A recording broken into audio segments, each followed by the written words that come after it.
This is a HeadGum podcast. Hey, this week on the program, break out your vague Eastern European accents and turn off your brain because we're talking about Despicable Me. I'm Andrew Jupin. Despicable Eric Siska. Christopher Cabin. And we hate movies.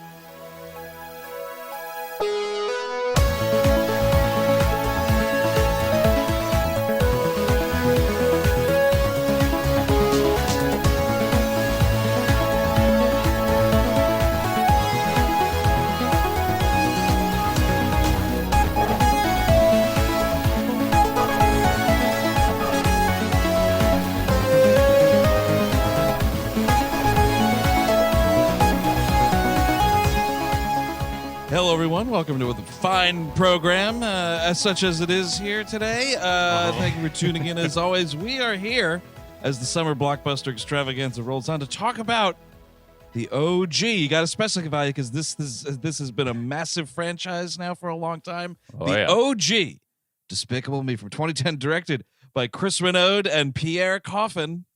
Mm-hmm. You know what? I wanted to be in a coffin when I was done watching this. Yeah, that's right. I was hoping you would go with that.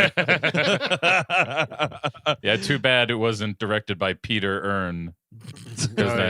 Time for, if you like Despicable Me, it's time for the urn. Michael Shannon. Gonna get all those minions in an urn, man. Oh, man. I wish. You know, we usually don't advocate genocide, but these things. Do you think the minions could vote? Is that something that? Oh no, they don't have no. rules. They don't have what am I saying? Not rules. Rights. Citizenship, yeah. Well, no, no, definitely wait. not citizenship. Hold way. They're voting illegally. There was that movie 200 Minions or 2,000 Minions, and they were dumping ballots in boxes throughout the country, you know, trying to Yeah. I remember that. interfere with the election. Yeah, that was very frightening, Eric. Do you know the data that he uses in that movie to quote unquote prove his point? It's like all these. He's like following cell phone information, and he's like, look at all the times these people drove by ballot drop-off places. And it's like, okay, that's it. Yep. That's the proof. Do you notice how the bus route goes near town hall? Look, you just can't trust those cell phones, you know? That's just the thing there. You can't get them. Oh, yeah. We should briefly let people know what we're referencing. 2,000 Mules, the Dinesh D'Souza movie. Yes. Oh, sure. Now, is he a minion? I get those mixed up. I think he is, yeah. Yes. He used to. Okay, yes. He's definitely created by a fucking supervillain, that's for sure. Well, he definitely enjoys showing his ass like one.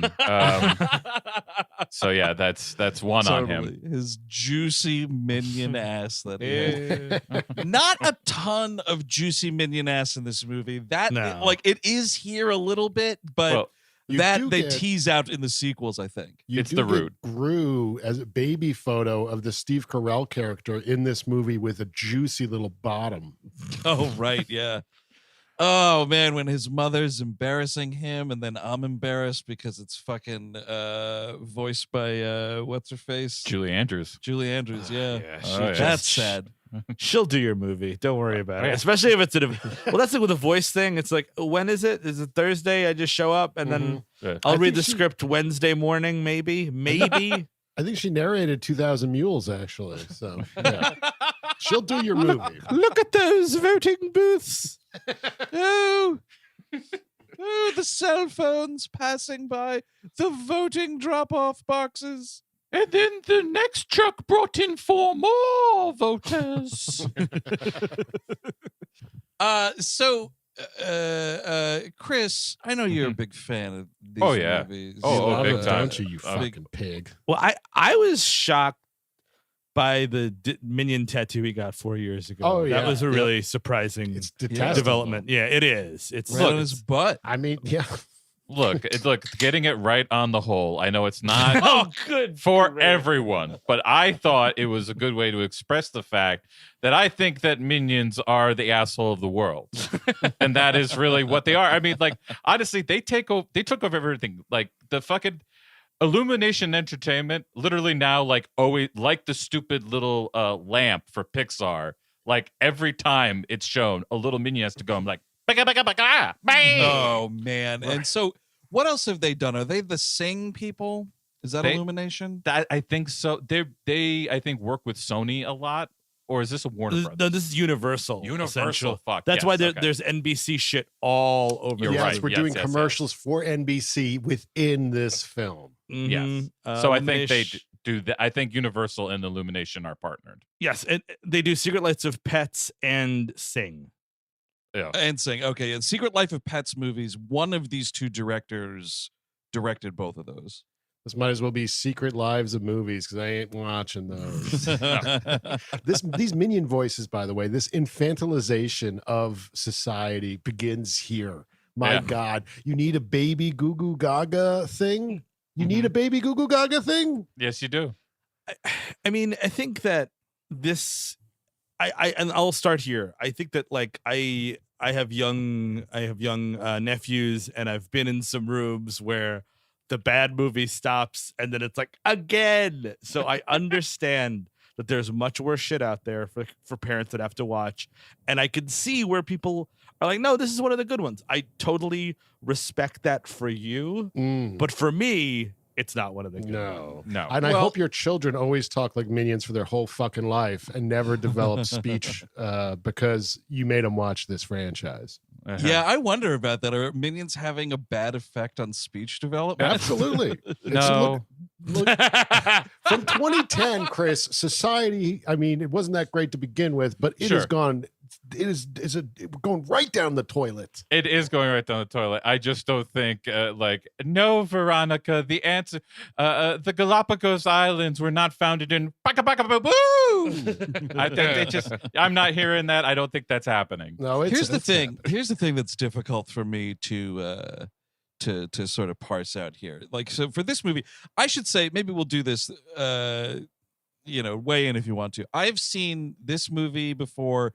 And I've seen the first Minions movie. I haven't seen any Despicables sequels, and that new Minions movie isn't out yet. So I've seen 2 of what will be 5 of these movies. This is my first experience and my last experience, hopefully. Fingers crossed. Similarly, or related to what I was just talking about, my nephews were so into the first Minions movie, and it was just kind of on with like. Sure. So I've seen most of it, but never like paid attention to it. I've seen the first 2 Despicables and the Minions. Wow. I have not seen the third one, even though Trey Parker is in it. So it would be, you would think it'd be the one I would see, but nope.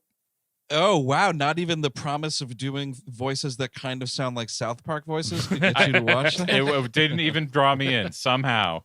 Now, I will say, so with this first movie, here's what I have a problem with, just like for myself. All of the Gru and little kids stuff, I do not care for. All of the minions talking, I do not care for. What is funny to me is anytime there is physical violence put against a minion. Watching these things get knocked around and blown out into space and lit on fire and whatever, that is fucking hysterical to me because I hate them so much, and to see them fall on hard times in any way is awesome. I think that is inseparable from this like addiction this country has with these things. Is that right? I really do think like it's both the fact that like it's essentially like subverbal Looney Tunes. Yes. Right. Which we don't have any like that like almost like a the best parts of not the best parts, the worst parts of Roadrunner cartoons, because there was no dialogue, and it was just like you could just watch it anytime and be like, oh, that thing got hit. That's fun. Yes. Or they reversed engineered Teletubbies and they somehow got adults into it. And now you see people with T-shirts of these things. Yeah. Oh, yeah. That's a real water park situation, you know? Absolutely. Absolutely, dude. You will see Minion T-shirts at the water park. You will see Minion T-shirts at the Six Flags, where maybe the Minions themselves are fucking dancing around. I don't even know. You will see Minion T-shirts at the Capitol riots on Jan 6th. Most definitely, dude. Some of the Minions fucking participated. Since we're on Minions, and we'll probably stay on Minions for the most of the episode, one thing that I hate about this movie, because last night was the first time I've ever seen this movie all the way through, and it wasn't shocking, but it was annoying that this movie, I kind of hate when this happens in big box studio movies, Yeah. wherein they know what they have. Like, you know what I mean? Like the movie hasn't come out yet. And like in the notes section, somebody was like, more minions. You know what I mean? And Yeah. like, Absolutely. these minions are going to take off, and somebody called that properly. So now they're above the title card. They're fucking around in the credits, and like there's a minions fucking sequence in the grocery store for no reason. All because some executive, again, rightfully, was like, more minions, more. And it just, I hate when movies reek like that. Fellas, yes, it's Terry Universal. How you doing? I saw the little yellow things. The fucking fans are gonna love them. What can you do with their asses? Is there anything you could do with their butts or you want to copy them? You want to copy the oldest joke, the joke that was written in 1912? Sure. Yes. Now, why don't we do that? Gentlemen of the board, we all know that Simpsons pornography is illegal, but what if we were to make these minions sexualized in the sequels? It's kind of a loophole. Yeah, you know, I was wrong. I was against the minions at first. I was like, who wants to watch sentient butt plugs in overalls? But there I was. I watched the dailies, and wow, these things really pop. More minions. Put them in the credits. You just landed on something, Steve, calling these things sentient butt plugs, because my biggest beef with these things, the design of them, is the fact that they do come in different sizes. Mm-hmm. Yeah. That it should have been a uniform across the board. They all look the exact same, because there's the one that's taller and a little bit thinner, and he's the guy you start out with, dude. But there's also, you know what I one mean? that has When one you're- when eye. There's one eyes and two eyes as well. Well, Sure. it's a spectrum, Eric. I don't like that. What a But I'm long saying- cylindrical thing that's yellowish that has one eye, huh? Yeah. Yep. And then Got it. you make you kind of moan and goo goo gaga when you play with it. Yes. I bet you somewhere out there there's like a fucking boutique dildo company that made a minion vibe. Oh, Absolutely. this Oh, yeah. Are you absolutely kidding not me? even a question. If you can get Jesus on the cross dildos, you can get a minion dildo. Oh yeah, and that would be great to have a minion butt plug, because it does. None of them are as curvy as the butt plug really is. They're Do more go on. like ear plugs, like just like those Yeah. like Plugs. Yeah. they're just like they're uniform in shape. Like they're all different, but like none of them like change mid shape. Like it's just one cylinder. It's all chalk. It's like broken pieces of chalk, essentially. And I mean, we should address the lawsuit in the room, or the lawsuit that never happened. These are just the aliens from Toy Story. Like, let's just Oh, yeah. call it what it Oh, is. sure. It's just, it's exactly like they walk out, it's the same fucking thing. You know what I Yeah. mean? And like they were like, Yep. let's just do that and hope we don't get sued. And sure enough, they didn't get sued. But That's pretty Steve, cool. you cannot gently slide one of them vending machine aliens up your ass the way you could these butt plug minions. That's true. That's they very true. perfected the formula with these ones. They did. Yes. You know what's kind of a funny little scene here in the beginning of the movie, because it doesn't have anything to do with Gru, the three children, or any minions whatsoever, is these fucking pig Americans on vacation in Egypt. Yeah. I loved this. I was like, oh, roast me some more. Look at these disgusting Americans on vacation right They here, were man. particularly vile, these people. My lord. Eric, Total they pig even, people. Eric, they even had a disgusting shit boy. They Look did. at that. They did. I thought this kid was Justin. dead. I thought this kid was dead. I was like, all right, I mean, this movie gets almost dark a couple of times. And, credit-ish where credit-ish is due. And, this kid plummets. You're like, is that? Oh, no, he bounced because it's actually a big inflatable pyramid. So there's that. Right, bouncy because someone stole the pyramid, and it's making all the villains look bad. And that's the thing too, that the laziness of villain, I think, in Yes. in quotation marks, like, Yeah. is this, because it never goes there. It doesn't do. Is it? Are we talking villain in a supervillain sense? Are there superheroes somewhere? Are we talking villain in a James Bond kind of sense? Is there a James Bond out? Like Probably that, right? Wouldn't it be interesting to have the minions like fucking shove themselves into James Bond's butt? Yes. Like it would be, and that would make so much sense if there was some either like a superhero and or a James Bond or even a fucking it would be great if he was just I am villain in Steven Seagal movie. Like it's just like, and it's just these fucking minions are gonna go. These minions bounce, and he just starts kicking them around. I started eating these minions. These minions are delicious. I met Steven Seagal in Russia, and he started biting my minions. Yeah, put a little Old Bay seasoning on these minions. It's really delicious. Hey, could you give me some garlic sauce? I'm gonna wrap these minions up with some garlic sauce and the pita. Hey, crew, time for a minion po' boy, son of a bitch.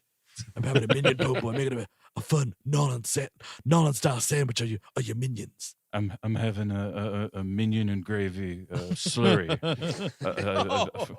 and I'm just going to drink it all down. Gravy and minions. I'm glad he's introducing all these great American classic foods to that region of Eastern Europe. Yeah, Russia doesn't have gravy. So I like also that he's just essentially the walrus and the carpenter in this scenario. That's how that's gonna go. Yes, Just about. Mm-hmm. Look, I think he just eats everything. Is genuine. I think he's starting to eat plastic, like in Crimes of the Future. Even. Oh, totally.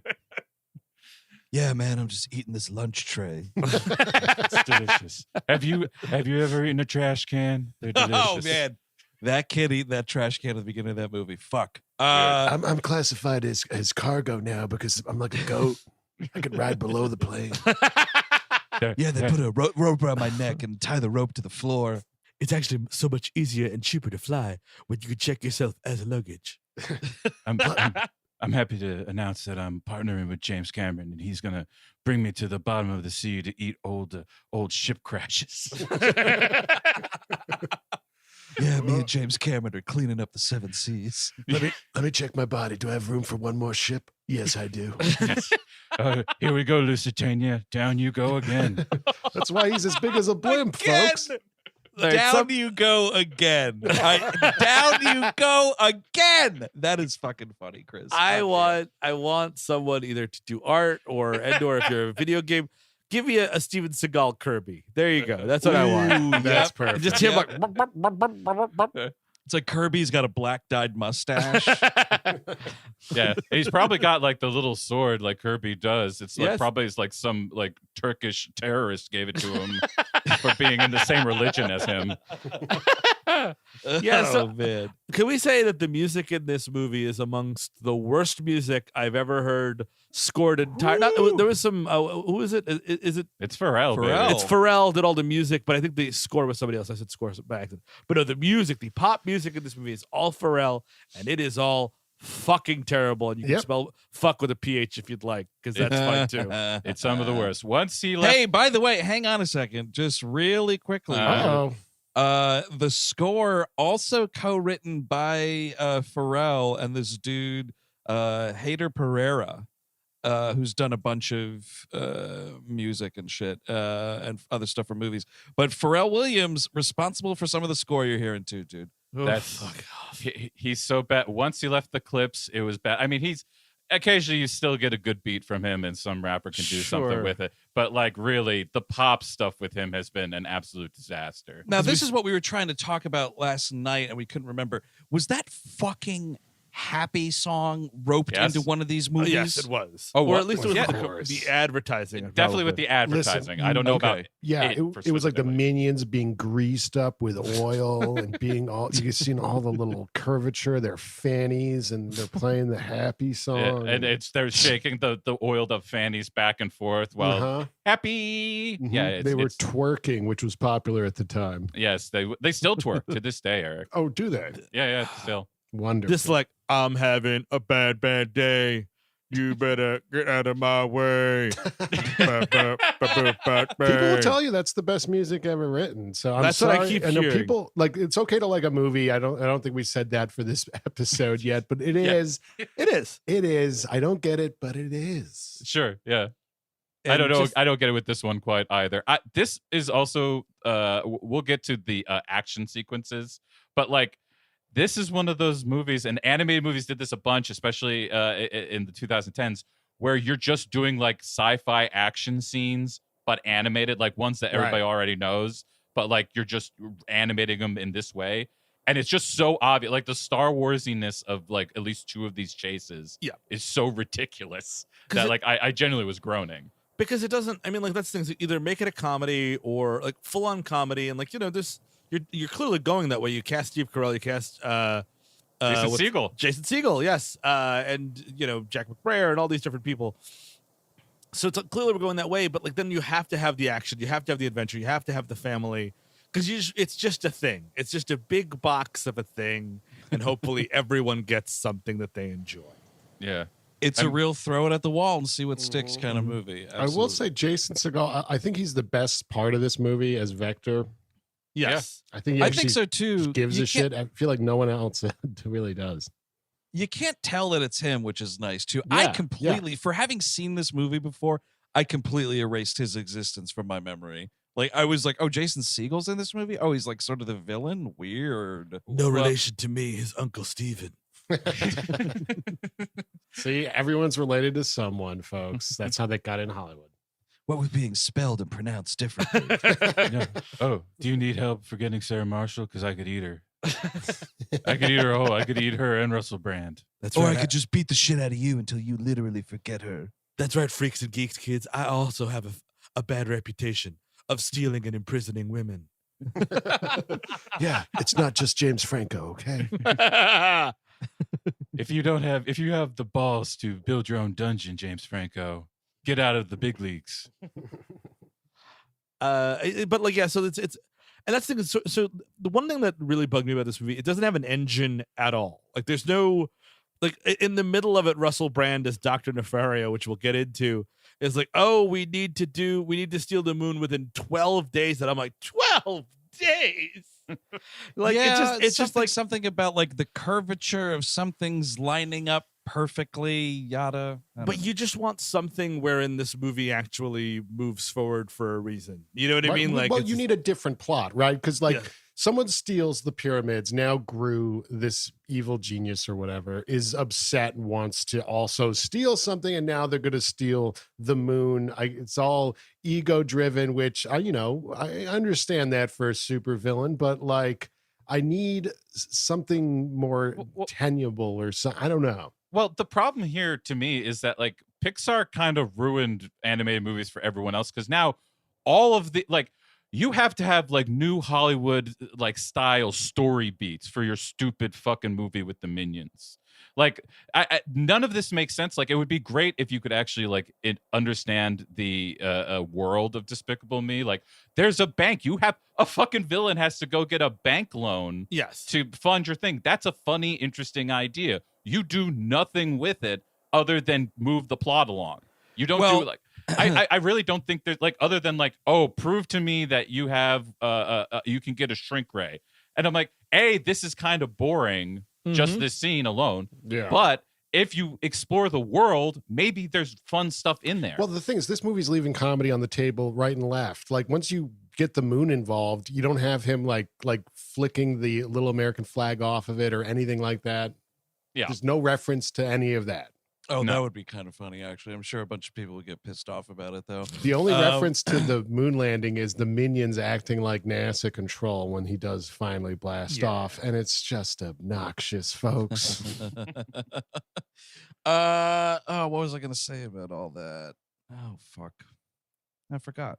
Now I forgot. The Minions are draining my fucking brain. Oh, the thing with the villain. Yeah, the world thing, right? Like, that's this problem, because on its face, it's an interesting idea for a world, right? Like the villain side of things. Sure. And exploring that and building it out in such a way. I feel like the problem is you tie in, I don't feel like, I know, the problem is you tie in these fucking children.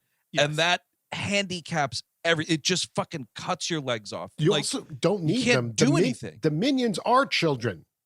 Yeah, that's true. Why do I have two groups of children? Because there's no specific milieu to this, so it's just sort of villain. He's a villain, and it's like, well, what exactly is that? And that's sort of where things start to fall apart. And like the bank is sort of interesting. Like, is there a league of villains? Is there a union? These are things that could make sense. Like, oh, your union dues are up at the end of the month, and he's like, oh my gosh, at the end of month I need to steal a moon. Like, there you go. Right. You know what I mean? There has to be something. It's just because The Incredibles was popular like 6 years prior. Yes. That's why this exists. Yeah, that's the main reason. Yeah, and like, God, man, Steve Carell must have 7 golden houses. Oh yeah. Off of this shit. Like, I kind of like, and like, okay, if it's if this is keeping him away from doing stuff like that fucking Jon Stewart movie. By the way, I think Carell is considered an oligarch now from his vast wealth. Probably at this point he might just be. He might actually be Donald Rumsfeld. He played him in Vice. He might have that kind of money at this point. Was that a movie, the Jon Stewart movie? Is that called Milk Toast? I forget. Was that? Yes. Milk Toast. That was. It's Milk Toast : everybody's a little wrong. That's what the country needs to hear, folks. Yeah, for sure. What the fuck was it? What was it called? Like voting night or something? Irreversible? No. No. Yes, it was. That was it. Check it out. Unelectable. Something Here like I come, Monica Bellucci. Hi, you. Oh Jesus! Maybe that won't work. It was Welcome to Marwin. Is that what it was? No. But that movie is also fucking. I'm looking terrible. it up. I'm gonna get This it. is hilarious. This is hilarious. You cannot fucking tell the name of this movie. I'm really trying here. Is it Irrefutable? Irresistible? There it is. Turns out it was resistible. Like that's the thing. You should never title your movie in a way that when it's terrible, funny quote unquote reviewers can slam you in a fucking tweet or like review headline like that. Don't make it easy for the New York Post. Can I stump the room yet again? Sure. Can anyone name the exact title of the movie with him and Ryan Gosling hitting on ladies? Oh, Crazy Stupid Love. Oh Yes. wow! That has stumped Ding. me. Like I've talked about that movie with my wife, and I'm like, it's called We're Around. Like I've never been able to figure out the name Oh of it. yeah, Steve Carell and Ryan Gosling and Yes. Who's Horny? Is that what it was called? No, it's Crazy Rich Asians. That's what it is. That's it. That's the one. I will say I don't think that movie is terrible. That's actually a kind of funny enough rom-com. I'm sure it's fine. It's a movie that I could never remember. Oh, absolutely. Yes. Yeah, it was the funny thing is like I don't know that I would have remembered the title because Chris was saying it. He got it right quick, but I do remember that poster for whatever reason. Man, these Steve Carell movies, folks. We're talking about. You don't even want to know. Anyone want to talk about? Obviously, you got your Dan in real life. You want Hope Springs? Anybody? Oh God! Anyone want to fuck sit is around? that? I have no idea. You know what? He was supposed to. He replaced Philip Seymour Hoffman in the movie about Tommy Lee Jones can't get a boner for Meryl Streep. Jesus! Wow. And that's called Hope Springs? It Yes, is. it is. That's Anyone awesome. want to seek for a friend at the end of the world, ladies and gentlemen? Want to do that Is it him and Anne Hathaway? or something? Keira Knightley. No, Keira Knightley. You're right. Oh, Yeah. Man, Dinner for Schmucks. Remember that one? Oh, yikes! The incredible Burt Wonderstone. I mean, maybe this guy should have never made a movie. Like, you know what I mean? Like, and I like him. I love those couple first seasons of The Office. Those are fun. Well, what's that fucking Bennett Miller movie he's in? Foxfire? Foxcatcher. He's really good in that movie. Foxcatcher, yes. He's Oh, amazing. Foxcatcher, Yes, yes. he's great in Foxfire, also a great movie, but very Yes. different. Oh boy. Man. So yeah, his whole thing is he feels Gru, voiced by Steve Carell, is, he's so pissed off about the Pyramid of Giza being stolen. Yeah, he goes to this bank and he's literally applying for a loan. He's telling the minions also on point. We do get a little history, and this is sort of a weird joke, actually. He's like, we have also done great things. We did not need to steal pyramid. We stole the Times Square Jumbotron. And I'm like, you know how many Jumbotrons are in Times Square? Maybe that's the joke, but I don't think so. I mean, they're all the jump. Minnesota has a jumbotron. Everybody has a jumbotron. Well, these people are from Los Angeles, so they assume guess. that they don't have any besides one Sure. in Times Square. Most That's fair. importantly, he installed the Jumbotron with the NBC logo on it. Oh, yeah. We're behind in the count because you're right there, Steve. And then to backtrack for 2 seconds, when the world finds out that the Pyramid of Giza has been stolen, we are getting the report on MSNBC, just right there, the MSNBC logo. Why couldn't it just be like, Tiny Town News or whatever the fuck cartoon bullshit it is? You know what I mean? Like, No. Yep. I Well, mean, no. this shows you what 30 Rock was really getting at, where it's like the synergy that's just ruining everything. Well, also it's like the serious, like I guess that is part of it, because like, yeah, you can't be imaginative anymore. You have to put MSNBC with Richard Maddow, or whatever this guy's name is, the guy with the hair. That sucks. Yeah, no, that sucks. yeah. 30 Rock was right. He goes to the bank, and I got to tell you, and I mean, I do not think the animation here is good for what it is. No. I disagree. Actually, I think it's kind of okay. I don't think it's amazing. I like the character design. The character design is fun. He looks fun, even though he's just totally a ripoff of Uncle Fester. Well, that's how you make anything these days, right? Every single quote unquote original thing like this is just a ripoff. So this is a ripoff of Uncle Fester. Rick and Morty is just Doc Brown and Marty McFly, and somehow everyone's okay with that. Well, it used to be, it was always ripoffs, but they used to be subtle about it. Now it's just like so fucking plain. Like they steal the whole thing. Like it's not just Uncle Fester's bald head. It's the way he walks. It's the way like he's got the hunched up like shoulders. Like it's everything. It's Doesn't the whole he even package. mention like an ex named Debbie, He does, and that's which is directly Addams Family too? when he No, Yes. I missed Sucks. that, dude. MGM has a fucking case now. when he adopts the kids, he's like, "Oh man, my poor wife Debbie died," and I was like, "Oh, I know what the fuck that is, Steve Carell." Mhm. Right? Jesus Christ! Because that's the thing, is they had to walk that line. They couldn't go to Dr. Evil or Blofeld, and then they dipped their toes in Addams Family, and a little too heavy. That's and they fucking wind up, dumb. he goes to this fucking thing. Why I was stuck on the animation. For some reason, the purple couch in the waiting room looks fucking terrible. I'm sorry. I've been thinking about it for 48 hours. I called my wife into the room. She agreed. It was a real problem with this purple fucking couch. It's boxy. It's unrendered. There's no cushion to it. It's like somebody fell asleep at the job, purple couch. So there you go. Listen, this rant went on so long. I'm gonna have to go back and look at this thing. I have to, yeah. I mean, I'm not gonna do it right this second, but boy, you're fired up about this couch. Huh? I'll post a screen cap when this comes out. I will find the purple couch for everybody. I like that. What I thought you were going to complain about, Steve, is that speaking of stealing character designs, the guy who works at the bank, who later is also like a villain, which fuck you. That guy looks and I mean, steal from all you want. I don't give a fuck, but he looks exactly like a Dilbert character. Yes. He's Dilbert's boss. He's exactly Dilbert's boss. Yep. Oh yeah. Oh, but you were saying people were lazy, and to be fair, Will Arnett sounds like Will Arnett again in this. If you can believe it. Can you believe that? Huh? Interesting. Wow. Do you think Scott Adams was pissed when this movie came out?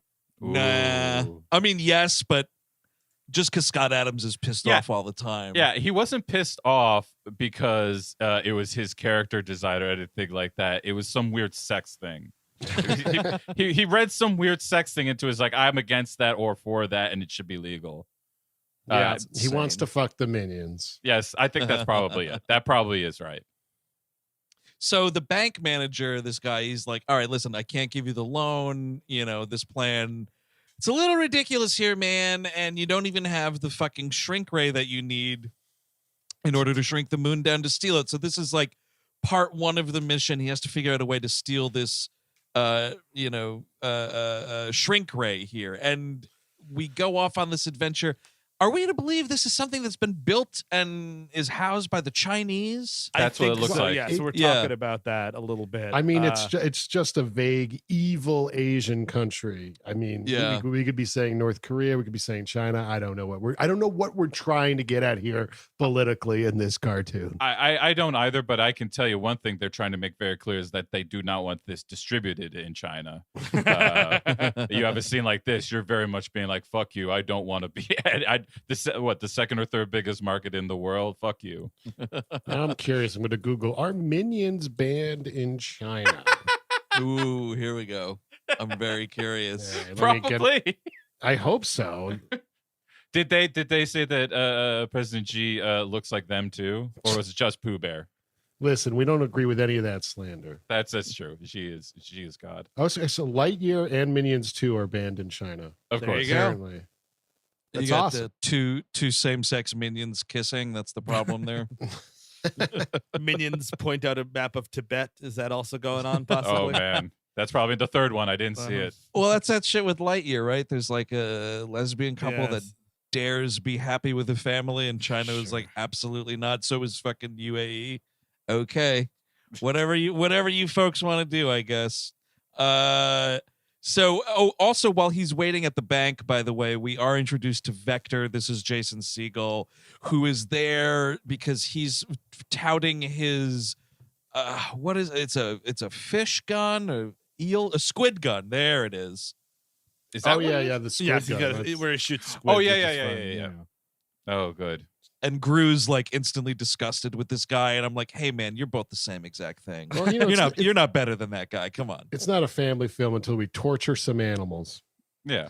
That's right. Just a That few. is right. And I mean, I think it's the different, like, I guess Gru is supposed to be a little bit more goth. Like he's got the what's it called? Scarf. The scarf and like the zip up and all of that. And this guy's like 80s knockoff. Like Yeah. he looks like he looks like he'd be at a junior senior concert. Like that's the best I can do, right? I don't know how else to describe He's it. got like a Dr. Octopus vibe to him a little bit. Because he's got the haircut and the glasses. Yes. And he also reminds me very much of the little old woman in The Incredibles. Oh, Yeah. you're right. Yeah, I can see that too. Totally. Just a little bit. Just a little bit. So they go to steal the shrink ray, right? They see these fellas testing it on an elephant, and the elephant is shrunk down to this like sub banana size, and like, man, that's cute. It's probably the cutest part of the movie. Just this little fucking tiny elephant, kind of great. And yeah, I don't whatever. The fucking minions steal the shrink ray. And he's like showing his head just showing it, dude. He's totally showing it. There is the tongue thing. Good thing. When you're first one of the first times you're introduced to the minions, when he's like, "Oh, call my minions," we see all the minions playing around. There's a water cooler joke. Did anybody else notice this? Nope. It's No. one minion, two minions at a water cooler, and one minion's like, "Ha-da-da-da-da." It's like a tall one, and then he goes, "Ah, la la la la la la." And it's like, I think I fucked think- her last weekend. I think Yeah. that's what they're just talking like, "Oh, I ate ass last weekend," or whatever it is. That this is something we need to get at, the genitalia situation. They've got perfectly formed assholes. They're wearing coveralls all the time. There has to be dicks and whatever else, right? There But, I has to be. I mean, I think if anything, it's a Shape of Water situation where something has to open up before you see it. Or maybe like a little egg comes out of them. Possibly that sounds right. Because, Oh, but dude, I think it's Sally Hawkins just getting hot for minions, just walking around. Well, it'd be great because she's hearing impaired. They don't need to speak, language to one another. That's a true love situation right That's there. absolutely That's true. It's her just That getting is railed true. by 4 or 12 minions. you Oh, know? man. Totally. She's fucking going to the movies alone, and like the minions also in the theater, and then she's like fingering herself in a bathtub, thinking about that time she went to the movies with the minions. I bet you if you get Doug Jones to do the Minions voice, it's pretty sensual. Like, Mhm. Doug Jones would class up a minions vocal performance. You better believe it. And then you have Richard Jenkins being like, "There's how many of them? There's how many?" And they have butts, you say? Cute little butts? Cute little butts indeed. So on their way out of stealing this shrink ray, they're because he's a villain, he's got all sorts of mobiles and whatnot. So he's flying this jet back, and this fucking Vector dude comes out of nowhere and steals it from him. Uh-oh. Yeah, that's something. Yeah. That's And an exciting incident to a movie, possibly. I guess so, right? Yeah. Vector shrinks Gru's ship down, and you have that line, "I hate that guy." Yeah. That's the problem here is you should have had a scene where like we get Vector after that.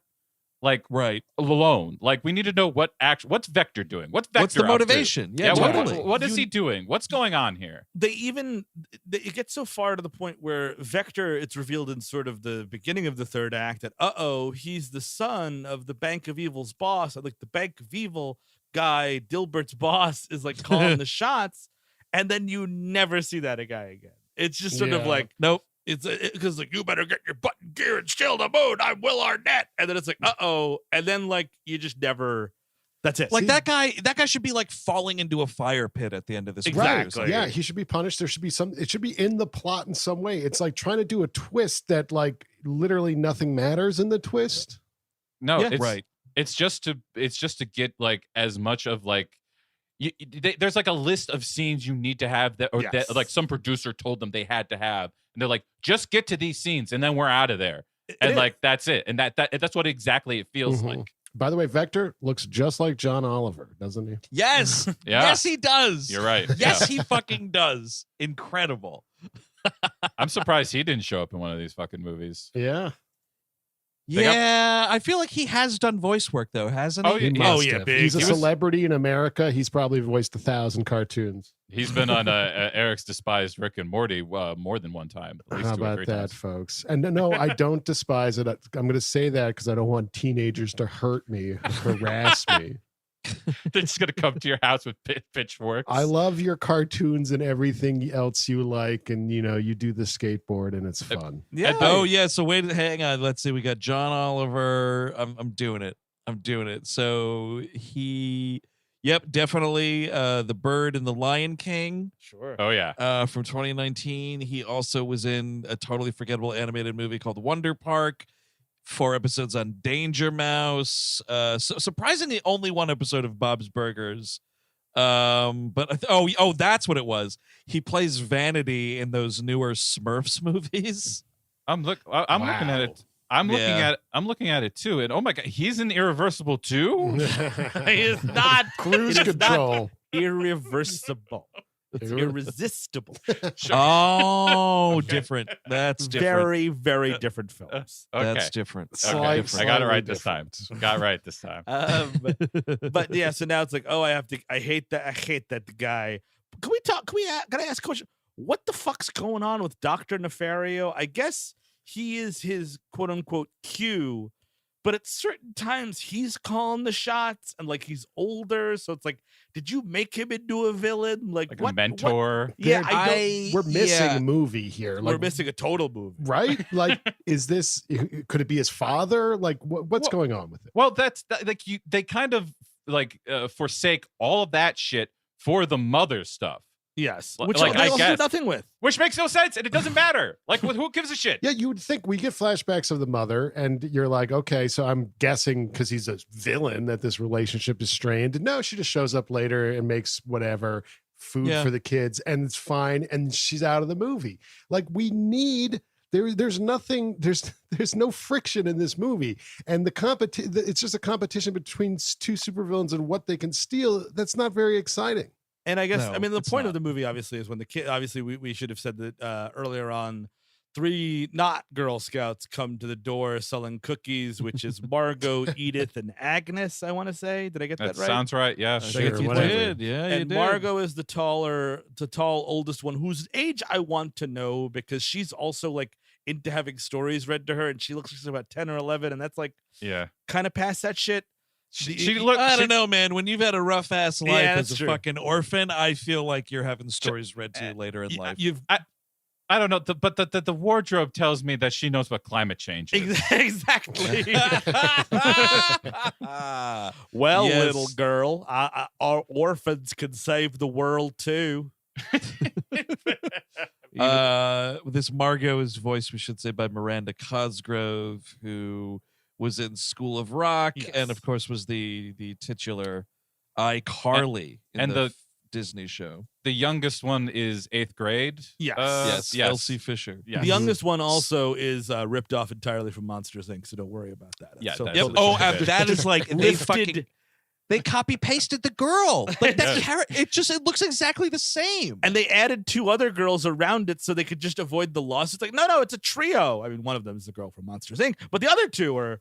And here's the thing: Hat Girl needs to figure out her thing. It's like that. I think you should leave sketch. It's just like you had all year to figure out what your thing is, Hat Girl. Because like the little one's really cute, babyish. The tall one is like the leader and like kind of untrustworthy.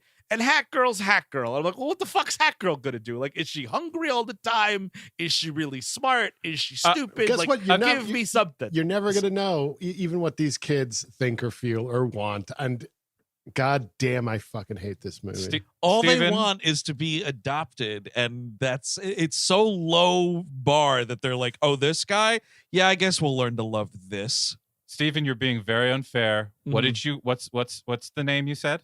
Hat Girl. What does she have? She does have a hat. Well, there we go. There's her character. There's Yeah, we go. that's She's fair. got a hat, and the hat is the character because she's just acting. She's just acting like a baby stoner. Like that's literally. She's just like, Yep, you're right. Okay, all right. That's fair. It's a little pothead. That's exactly that's what literally she's doing all there. they're doing. There's like, oh, it's perfect because as you said, Eric, like no friction. Like she's like, yeah, what is he, a villain? Cool, whatever. I'm gonna Right? Shouldn't there sleep be now. some conflict about what he does? Maybe you would think, They but no. don't give a shit like at all. Like even when they kind of, I guess, realize like what he's doing. Well, that's a good question. Do they ever actually No. realize what he's up No, to? I think they No? they kind of do. I think towards the end, right? But they don't Yes. give a fuck. They don't Well, they're care in- about anything. They're kind of into. Oh, it's a fucking. It's 3 hots at a cot. So that's how these orphans work. Yeah. Right? Yeah, exactly. But That's also true. at that No. point, they're being saved by like he's the hero at that point. That's why they like him because he's a hero compared to Vector. And like again, we just need like I forget the second one and I haven't seen the third one, so I don't know if they ever introduced like a hero character to go against them. You would think That you would would make think sense. something to give something like because we were talking about how like it's trying to be the Incredibles. Like the thing about the Incredibles is they had a bunch of different characters. Yes, A bunch of dump. They built out the world through little characters that were funny, little tiny jokes here and there, little like weird like pronunciations and shit like that, little powers. and it was a That- pastiche of superheroes, so you had Yes. all of that to play with. You know what I mean? Yes. You could. It's like what do capes do? That's a clever idea. What about this? What about that? Oh, he's the Frozen guy. Like all this shit makes sense. That's a good Similarly, again point. with Austin Powers, you have the fucking entirety of James Bond and James Bond spin-offs to play around in. You need to plant a flag somewhere. See, they're like, yes, we're going to play around in that sandbox, the spy movie thing, but they don't know what to do with it. It seems like they don't even know that world. They just thought it would be a Here's- winning concept. Here's what it should be. I mean, they were right, by It's the way. Just to be totally clear. it's Gru as the villain side, okay, and he's got 3 kids, and then there's a fucking parent that's a hero, and they have 3 kids. The kids become friends, and then it's like, oh, what do you mean, Dad? Why are you fighting with Sally's mom? What's going on? And like that could be some sort of conflict right there. Yeah. But the problem is you cannot do a family of superheroes or villains because you're already kind of ripping off the Incredibles anyway. And to put a full family of like villains together and heroes together, it's lawsuit city. So you're kind of screwed on that avenue also.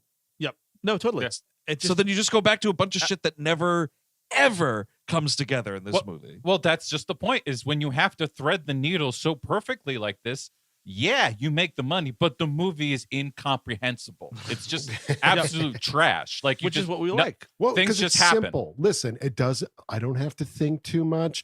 They're Yes. doing baby goo goo gaga is half of the fucking dialogue, and I can just sit there and slowly let my brain die. I would even contest that kids would like. I guess I'm proven wrong because they're sending kids in fucking droves to see this thing. But like, I'm just like, I don't see any like it's colorful enough. It kind of looks like an animated Tim Burton movie. I can see that. We're playing with that for sure. Yeah, that's what's something I got from like when you go to Like see his Gru's house. Yeah. That whole thing with the and the lawn and his neighbor and shit like that. I was like, this just feels like that, except for like, again, light isn't touching things, so it's not interesting. Mhm. And it's not really stylized. Again, I fault the animation. I think the animation is really clunky and specifically not good. So whatever. These 3 girls. He goes the next day to Vector's house, and again, I'm not going to make this. People are always like, "Oh, there's SJWs. Everything's a problem." Rastafarian Gru.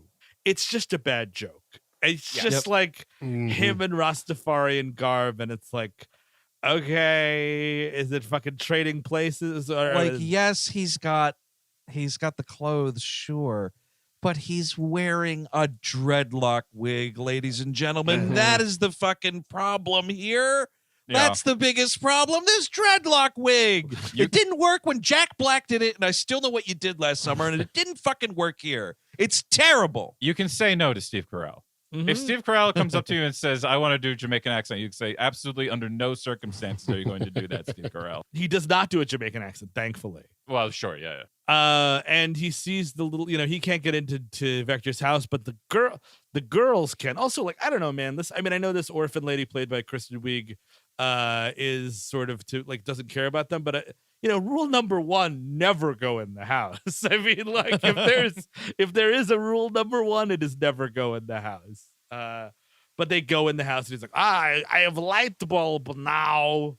I have idea. Yeah, While we get you to give cookies to Vector. You're right. It is just baritone Borat, actually. You know what I mean? It's a little deeper Borat.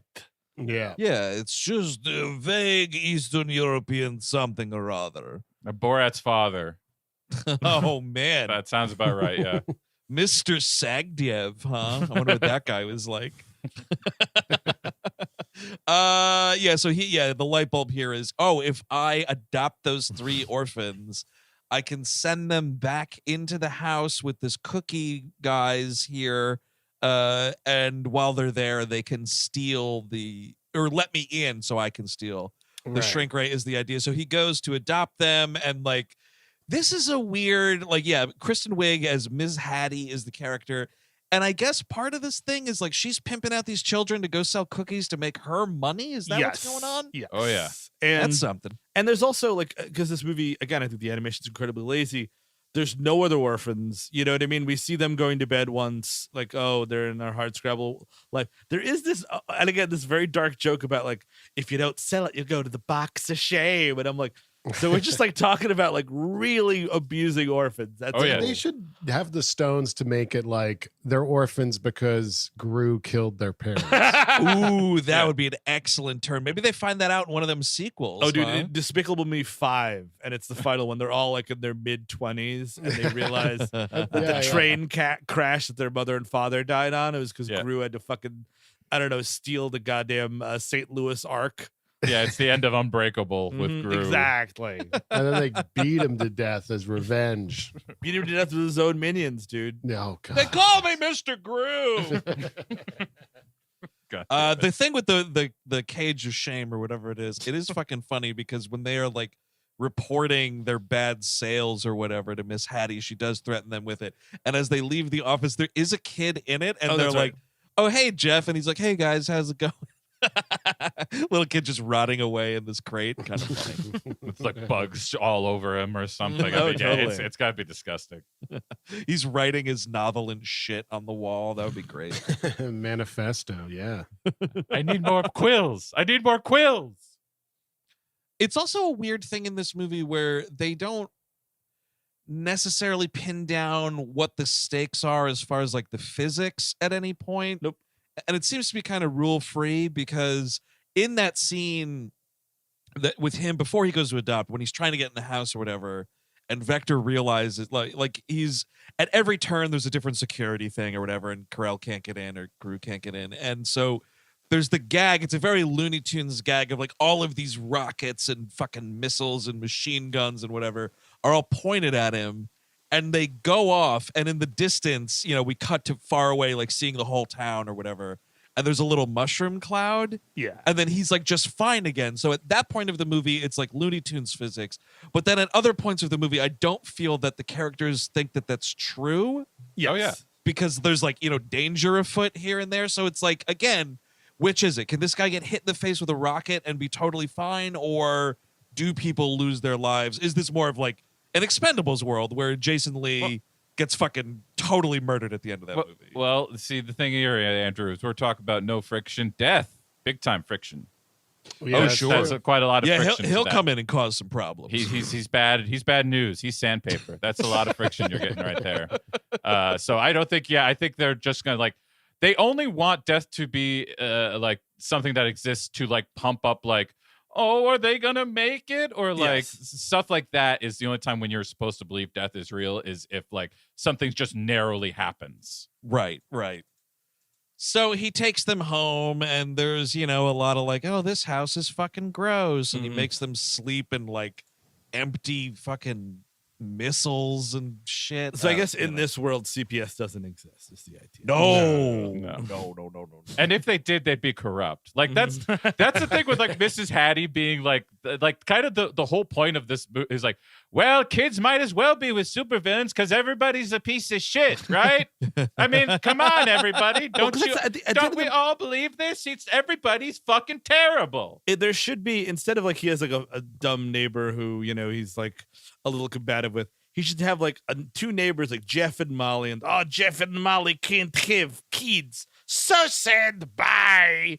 And then like he kind of, as the movie's going on, like he realizes that he likes these kids, but he realizes it's not right for them. But Jeff and Molly are right there at the end of the movie. He kind of just like, I visit on Sunday and you are Jeff and Molly's problem now, but I love you like uncle.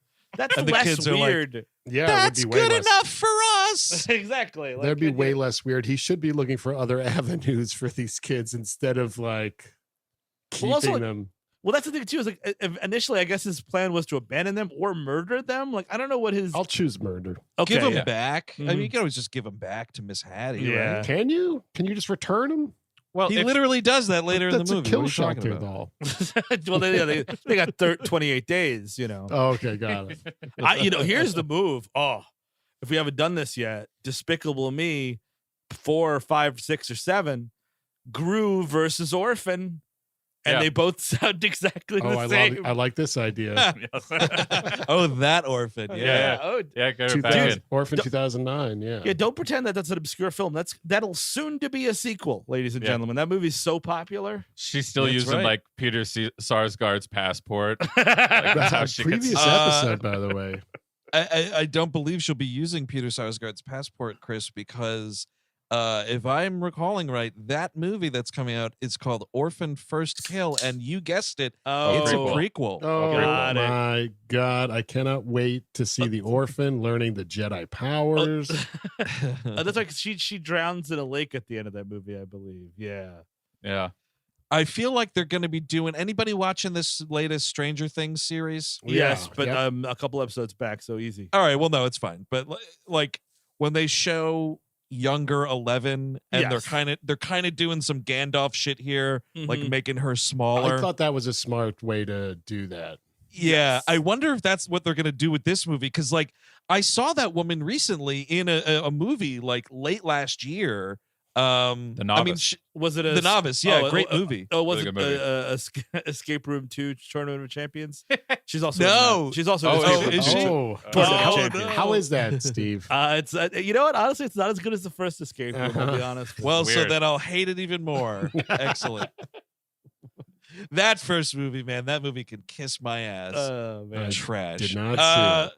Speaking of trash, this movie, Despicable Me, very much trash. We have, speaking of what Steve's saying, the Russell Brand character, Dr. Nefario, we do have him doing some Q stuff. There's this whole sequence where like the kids get into the workshop or whatever, and he's like, or Gru's like, what is latest development with gadgets? Yeah. And so there's like boogie robots that get made. It's just like some little dancing robots. He wanted cookie robots to walk right. around someone's house to steal a fucking ray gun so that he can shrink the moon. And then he wanted a dart gun, and what did he get? A fart gun. Yeah. What? Oh yeah. And now, like, here's the thing: fart gun, funny idea. Oh yeah. You just didn't do anything with it. You should blast ass already. This is like the laziest way to make a fart joke. Like, it's just, there's no real like big like bouncy sound. I should get ripples in my ear. I should hear. Oh yeah. I should feel wind somehow. Yes, I want like, and it's just like a nice faint wind, and then a minion smells it and faints. Well, that's the thing too. Is like people like to talk about Pixar movies like the French New Wave, and they're not. You know, like, but there's this thing where they do, Chris. They do. Most of those movies are not good, including their Incredible. Sorry, but the thing of it is like that fart gun joke we're talking about. If it was in a Pixar movie, it would have paid off at the end, and that is just because those Pixar folks know how to write a screenplay. You know what I mean? Know how to tell that's a fair. solid story. Like at the end of the movie, like Vector would have the upper hand and Gru is like, "What to do?" And then he pulls out the gun. You think it's a gun. Oh no, it's the fart gun. And then you're like, oh shit, that was from the early part of the movie. That was kind of cool. And again, it turns into the French This New is a Wave. good point though, because to Pixar's credit, those feel like movies, and this Absolutely. this does not feel like a movie. This feels like you put this on to shut the kids up for an hour. Oh, Yes. it 100% is. It's just a series of things that happen. Yeah, like, yeah. it's just It's barely you a watch it movie. and it does not feel like you're watching a movie at all. I mean, yeah. The thing is, right? If we're doing a Bond-esque Q scene, the purpose of those is to tell the fucking audience, "Hey, everybody, these are all the cool things James Bond is going to be using throughout the motion picture you are watching." Mhm. And so by that token, right, like, yes, the fart gun should be used in some climactic way. The anti-gravity serum should be used in any way that's not just a joke about a minion floating onto the moon. Where I guess at the end of this movie, by the way, Vector has to be fucking that thing on the moon. Well, Oh, yeah. what else are you going to do? Second of all, confirmed now, minions don't breathe, which is kind of terrifying. Mhm. Wild. Oh, you're right. I think they're already dead or something. Yeah. They're mostly styrofoam is the thing. Oh, so do you think a minion takes like 30 million years to disintegrate? Oh, yeah, easy. Well, and then again, how do you kill these fucking things? Because if they're not breathing, they're not, you know what I mean? Like you can't drown these fucking things in a lake like Rasputin. Hey, come on, Steve. What else? What would be more American than being able to live forever and not say anything but We're almost there. Yeah, I think if Trump dreams. got a second term, we would be there. Yes. Everyone in the United States of America is going to be mandated to learn minioning. Oh man, you want to talk about where you'll get some Minion shirts? Look at a Trump rally. The Oh, Minion yeah. shirts. Oh, are yeah. like a way. It's that and the MAGA shirts. It's just It's one a and the other. it's a minion, and he's got a red hat on and a neon pink thong bikini pulled right up between its two ass cheeks, and it's wearing a t-shirt that just says "These colors don't run." yeah. And it's burning a cross and heiling Hitler. Holding up a flag with the date 1776 on it.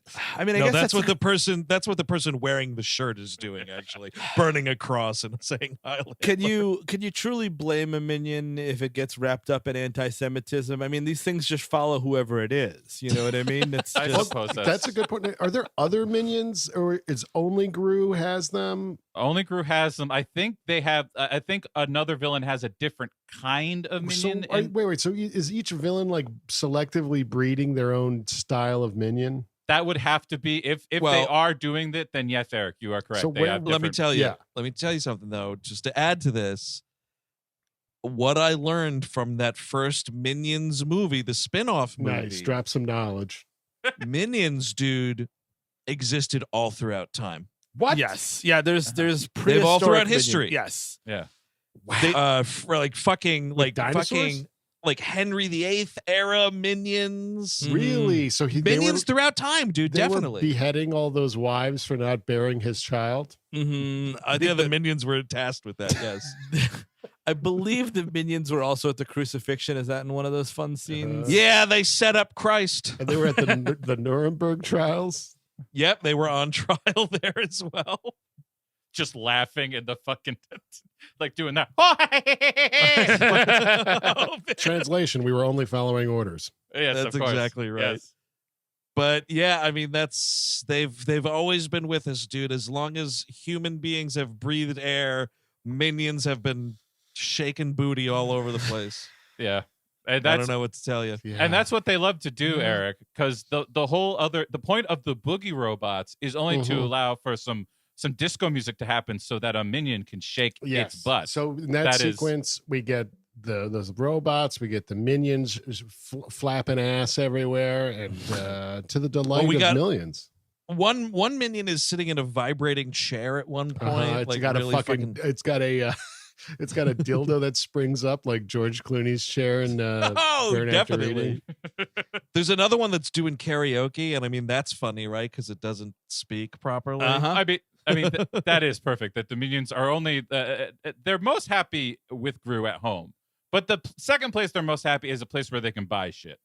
And they are Sure. just like, they get to this supermarket / like, I don't even know what it is. It's more like a Sears, I guess. It's like a big box store. It's like a Sam's Club Yeah. or Okay. a BJ's. Yeah, we're Okay, lucky we okay. didn't see like Target logos or whatever the fuck. Yeah, thank Christ. Yeah, for you're that. damn pretty right, shocked dude. about Totally. that. And I mean, and this is again like some executive is like, I don't care what it has to do with the stories. Send the minions somewhere Yep. and have them Right. fuck around. And one's in a dress, and one's got a mustache, and one's a baby, and you're having a fucking great time, right? Eat your popcorn. Shut the fuck up and eat your popcorn. The Oh, minions are doing stuff. I would love to. Are the ones with the 2 eyes the men and the Oh, good question. 1 eye the women? I'm not. There too are sure. there are no genders. Yeah, they're dude. not They're gendering. minions, But they've got man. asses. If you, They do. I mean, we just don't know what's going on. I guess. Yeah, that's So There I say they don't have genders, and then your reply Yes. was, but they have asses.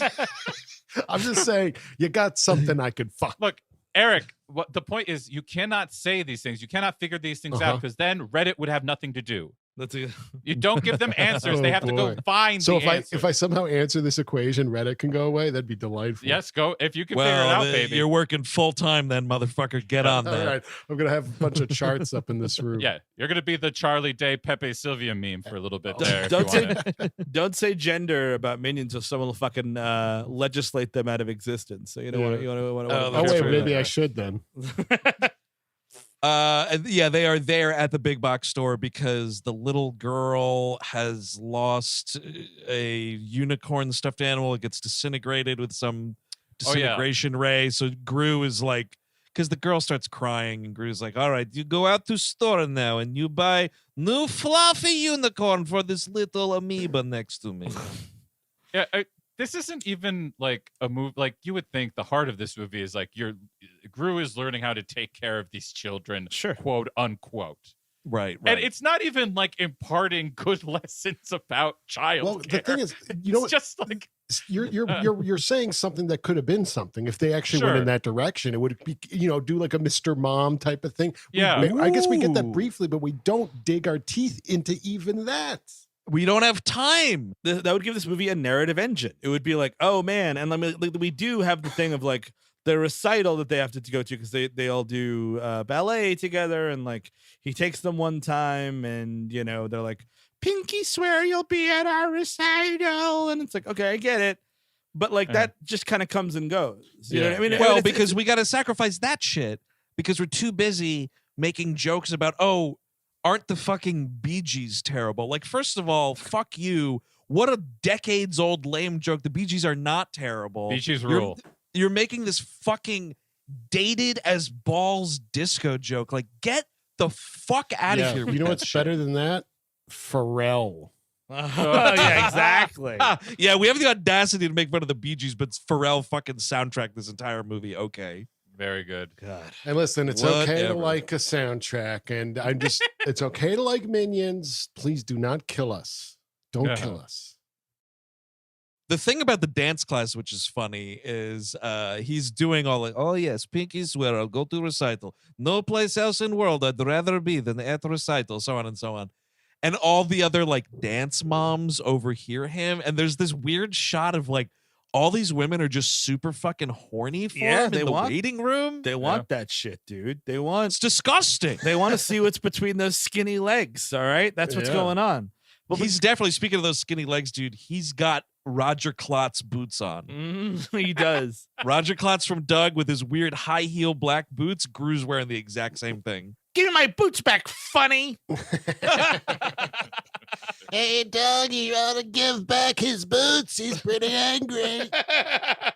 Hey, Doug, we're going to have to go out to the A&P, darling. I just sat on the last Minion and killed it. Doug, could you see my good Minion t-shirt? No, we're going out fancy. Doug, I need my good Minion t-shirt, the one where it's on the front they're naked and on the back you see their bottom. That's right, Doug. I need it for the Capitol riot to support Mr. Trump. That's right. I need my minion sports jacket with a bunch of minions all over it, like the Riddler suit. No, Doug, you idiot. That's my water park Minion t-shirt. I said the good Minion T-shirt, Doug. Oh, Doug, you're so inept both in life and in bed. That's my funeral Minion T-shirt. That ain't what I'm talking about. The election was stolen, funny. Now, come on, Patty, let's roll. Yeah, exactly. He goes and definitely. cucks Doug because he's got the stones to take her to the Capitol riot. Yeah. I mean, soon enough, it's going to be Senator Klotz. Oh, yeah, Wow, without a doubt. Doug, if written by Scott Adams. Yeah. Oh, baby. Patty Mayonnaise is going to the riots with Roger. Doug, we're on the no-fly list, and the FBI is asking tons of questions. Patty deserved to lose her job. No, Patty, I don't want to learn how to make a noose. I really don't want to learn that. Oh, man. Dear Journal, today my wife, Patty Mayonnaise, left for the insurrection riots, and I don't know how to feel about that. Maybe Quail Man could show up there and set them all straight. We're going to hang Mike Pence, funny.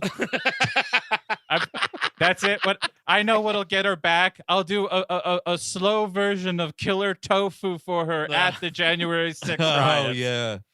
Oh, mercy. It's a good one. By the way, All that, I guarantee you would be way more watchable than Despicable Me. yes, Oh, yeah. Doug is better than this. Doug is better than Scott Adkins shit or whatever his name is. Scott Adams. Scott Adams. Scott Adams. Sorry, I did not mean to disparage the action star. Great action Well, star. there's probably a lot of episodes of Doug that are better than Scott Adkins movies. So. Yeah, possibly. That's true too. Yeah. So fuck him. Doug's not too shabby. Sure. But so the big day comes. We're at Vector's house again. The girls go in with the cookies. These cookie robots infiltrate the house, and they're like sneaking around through the air vents with the shrink ray. What do they do here? This is a weird fucking thing. They're walking, the minions that is, are walking through the vents here at one point, and like it's dark in there, and like one minion goes like, oh, hey, minion, is your back out of whack? Let me crack your back for you, kind of a situation. And just cracks this thing and it starts glowing like a fucking glow flare. It's just, I guess it's what happens when they're aroused, I'm assuming. Oh, Yeah. When they're at a I see rave. that. When they're at a rave, they do that too. I mean, like, I don't know. And then, like, they're doing this, like, Mission Impossible thing where, like, they're in an air vent, they're rappelling down, and oh no, is Vector going to find them? A lot of Wii product placement in this movie, by the way, in case you're wondering. Oh yeah, that was an interesting little time capsule here. Yeah, he's what? Vector is playing the Nintendo Wii. Oh, is that what's going Yeah, on? the WII. Oh, I thought you were saying he was like sitting there watching Wii TV. Oh no, apologies. He's not watching Criminal Minds on a Wii TV.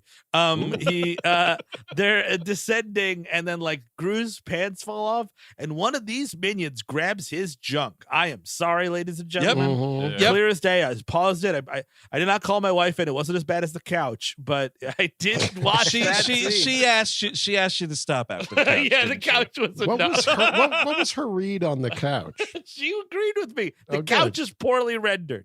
She was like, "Look, yeah, the couch looks like shit. Don't call me in here for the rest of this movie." I'm enriching my life reading a book. I will talk to you later. Honey, no, I need you to know what does Gru's genitalia look like? Does it look good? Is it rendered well? Ask your friends tomorrow. Exactamundo. Ask your nearly 40-year-old friends tomorrow. So they sort of, how do they get out of this? Oh, they're hanging behind Vector, and then like because he's like a villain, right? His lair has a shark tank under his living room, and the shark like sees them all hanging from the ceiling and starts trying to break through, and like knocks Vector on the couch, like off the couch rather, onto the floor, like trying to break through, and they use that commotion to kind of skedaddle. Sure. Yeah, see, it's his own. It's because he's grown too complacent that he's allowed to get stolen like this, because he doesn't even pay attention to his shark. Imagine that. Imagine you're a super villain and you're not even paying attention to your pet shark. That's bullshit. Sad. I would be paying attention to that shark. I'd be Gibby, my shark. I would be feeding him every day. So now that the heist has happened, he has the shrink ray. Gru's plan is he's going to take these kids to like a boardwalk amusement park type thing and leave them there. Yes. And Which is so kind of that's- hilarious, by the way. Yeah, it is. And so that's what he's going to do. And then the girls are like, oh, we were going to go on this roller coaster or whatever. And then they're like the carny or whatever is like, well, listen, mister, like these girls can't go on alone. They need someone to help. And so he goes on with them. And would you believe it? He starts having fun with these girls. But you also get to start having fun because another Pharrell song comes on. And, oh God, we're going on a ride. Isn't this fun? And it's a song that I'm writing because this is what's happening. Yes, that's the ooh-hoo. Yeah, you got at least one ooh-hoo. That guy was like the biggest music star of the 2010s, maybe. I mean, that guy was everywhere at the time. You couldn't escape him. It's been a downhill ride since Clips. I'll tell you that. The thing is, Eric, you're right. He was the biggest, but his hat added about 6 or 7 inches, so it was hard to tell the difference there. A little Pharrell joke, ladies. Paul, any Pharrell music there? Cause I'm happy. There's your Pharrell music. Big hat. Yeah, bigger than time. Big hat. Yeah, big hat, Dave. Yeah, he's got a big hat and he writes music. That's the joke. And the number one seat you wouldn't want to find Pharrell in front of you at the movie theater. Thank you, ladies and gentlemen.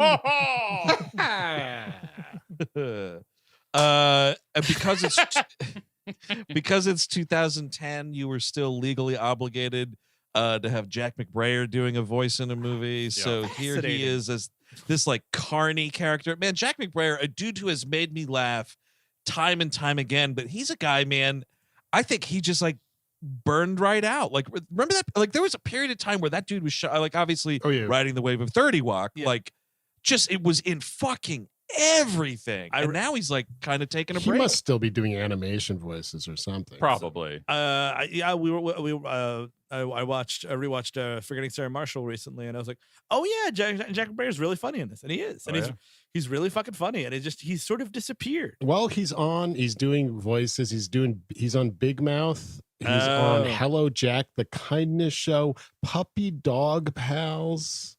Yeah. So he just started doing voices on things I don't want. Right. Yeah. Right. He played about 20 episodes on some newish cartoon called Amphibia. He voices Toady / Brody.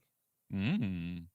Yeah, but wow, it is almost exclusively voice acting, huh? Yeah. Well, good for him. Look, if you got syndication money, you're the last great fucking sitcom. Oh you're fine. Yeah, you can just fucking do voices for the rest. He's of your richer life. than God. It's fine. He's fine. He's got 5 episodes of Bob's Burgers under his belt. He played Lindsey Graham on Our Cartoon President for 6 episodes.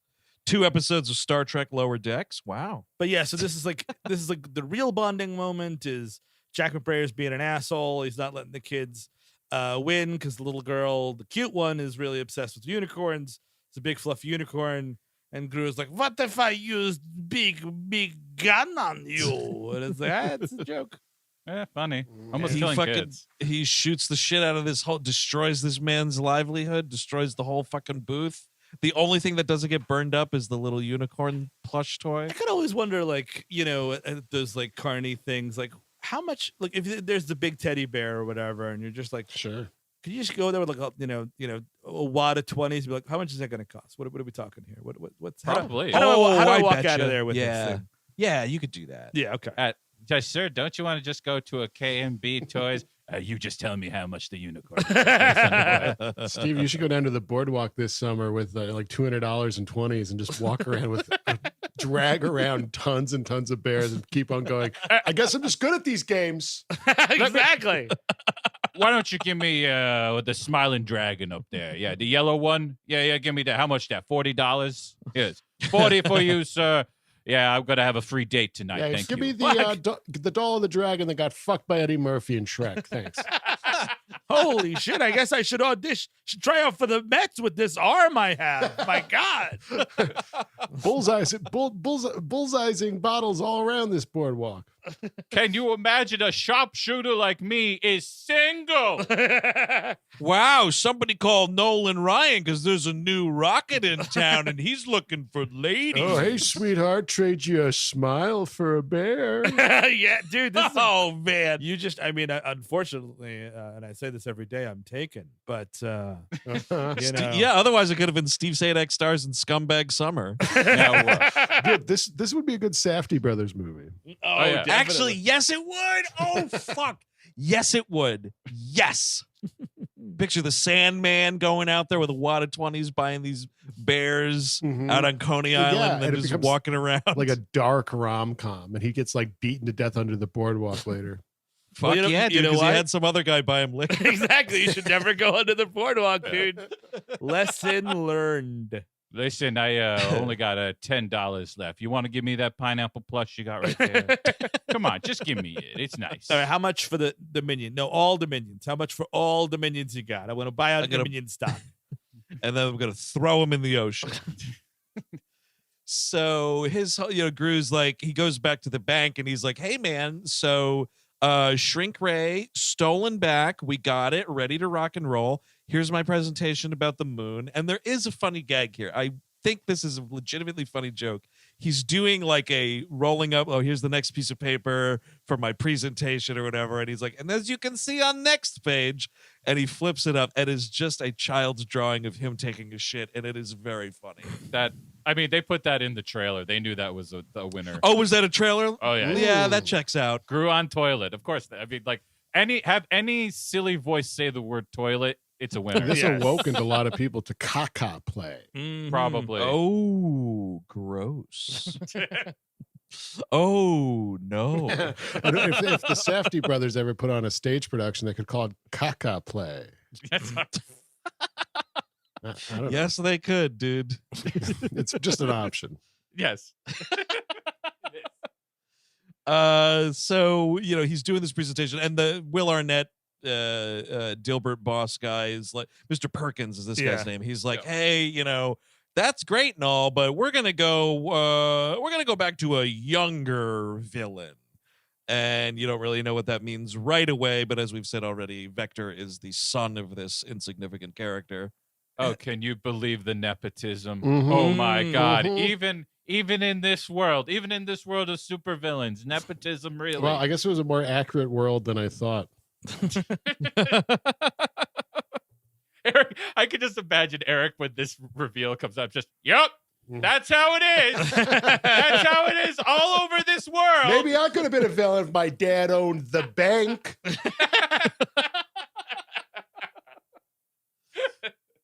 I don't have two minions to scratch together.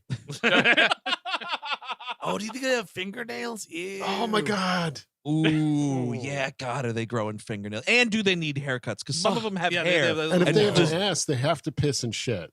Yeah. But here's Eric, listen. I'm curious. We don't know that they have a functioning ass, dude. We just know that they have cheeks. Well, Yeah, why it's would just they the cheeks. evolve to have cheeks? They're minions. Well, who the fuck knows? Eric, I would submit that they have the cheeks because cheeks are funny. Well, sure. I mean, yeah, cheeks are funny. So the biggest moment of bullshit in this movie comes right here, where Gru has to go home and tell all the minions that they're basically out of business and he doesn't have any money and they can't finance the moon scheme here. And these fucking little girls, I couldn't even believe this. I could not believe what my own two beautiful blue eyes were looking at. These little girls go up to this fucking Uncle Fester looking motherfucker and give him their piggy bank to help bankroll the mission. Yeah. But They're crooked. These little girls are crooked. They are. They belong in jail. They're accomplice.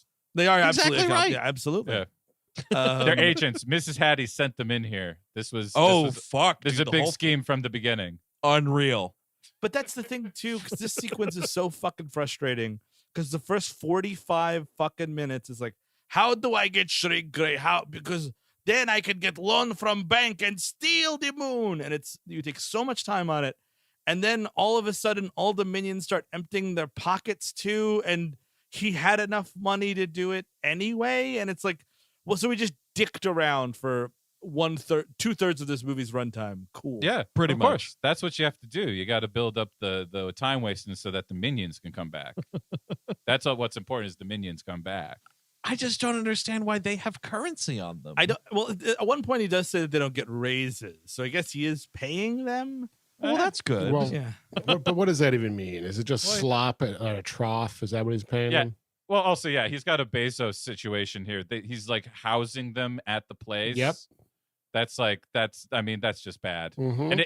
And are they being stored in the bombs as well? How many used bombs do you have, Gru? Because if not, then like the CIA, who I guess would be the even worse people in this world, are going to be after you. I don't know. It would be interesting to introduce the government or police or anything else besides just the news once in a while. Yeah. If there was an antagonist, I mean, like obviously, like whatever Vector is the antagonist, but like yes, then like someone's like stealing the moon's a bad idea. I'm gonna stop it. You know what I mean? Like that's something. Right.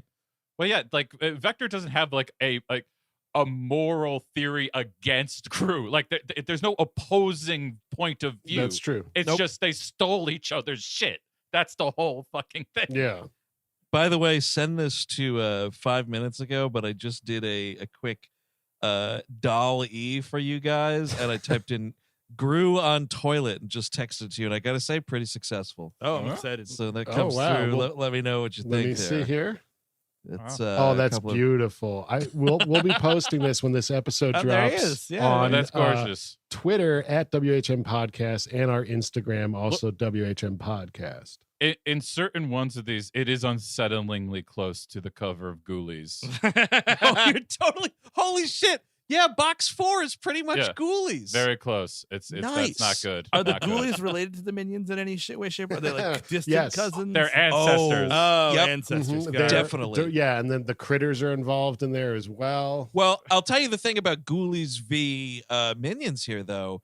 We know from the Ghoulies track record, college educated. Yeah. So they got that up on the Minions at least. That's true. Well, they with the just have a- sequel, Ghoulies go to college. I you know? feel like they just kind of squeaked their way through that Bachelor, not unlike myself. You know what I mean? Oh yeah, by the hair on their little yellow asses. Mhm. Absolutely. Well, yeah. They wrote some essays on movies too and got a C+. Exactamundo.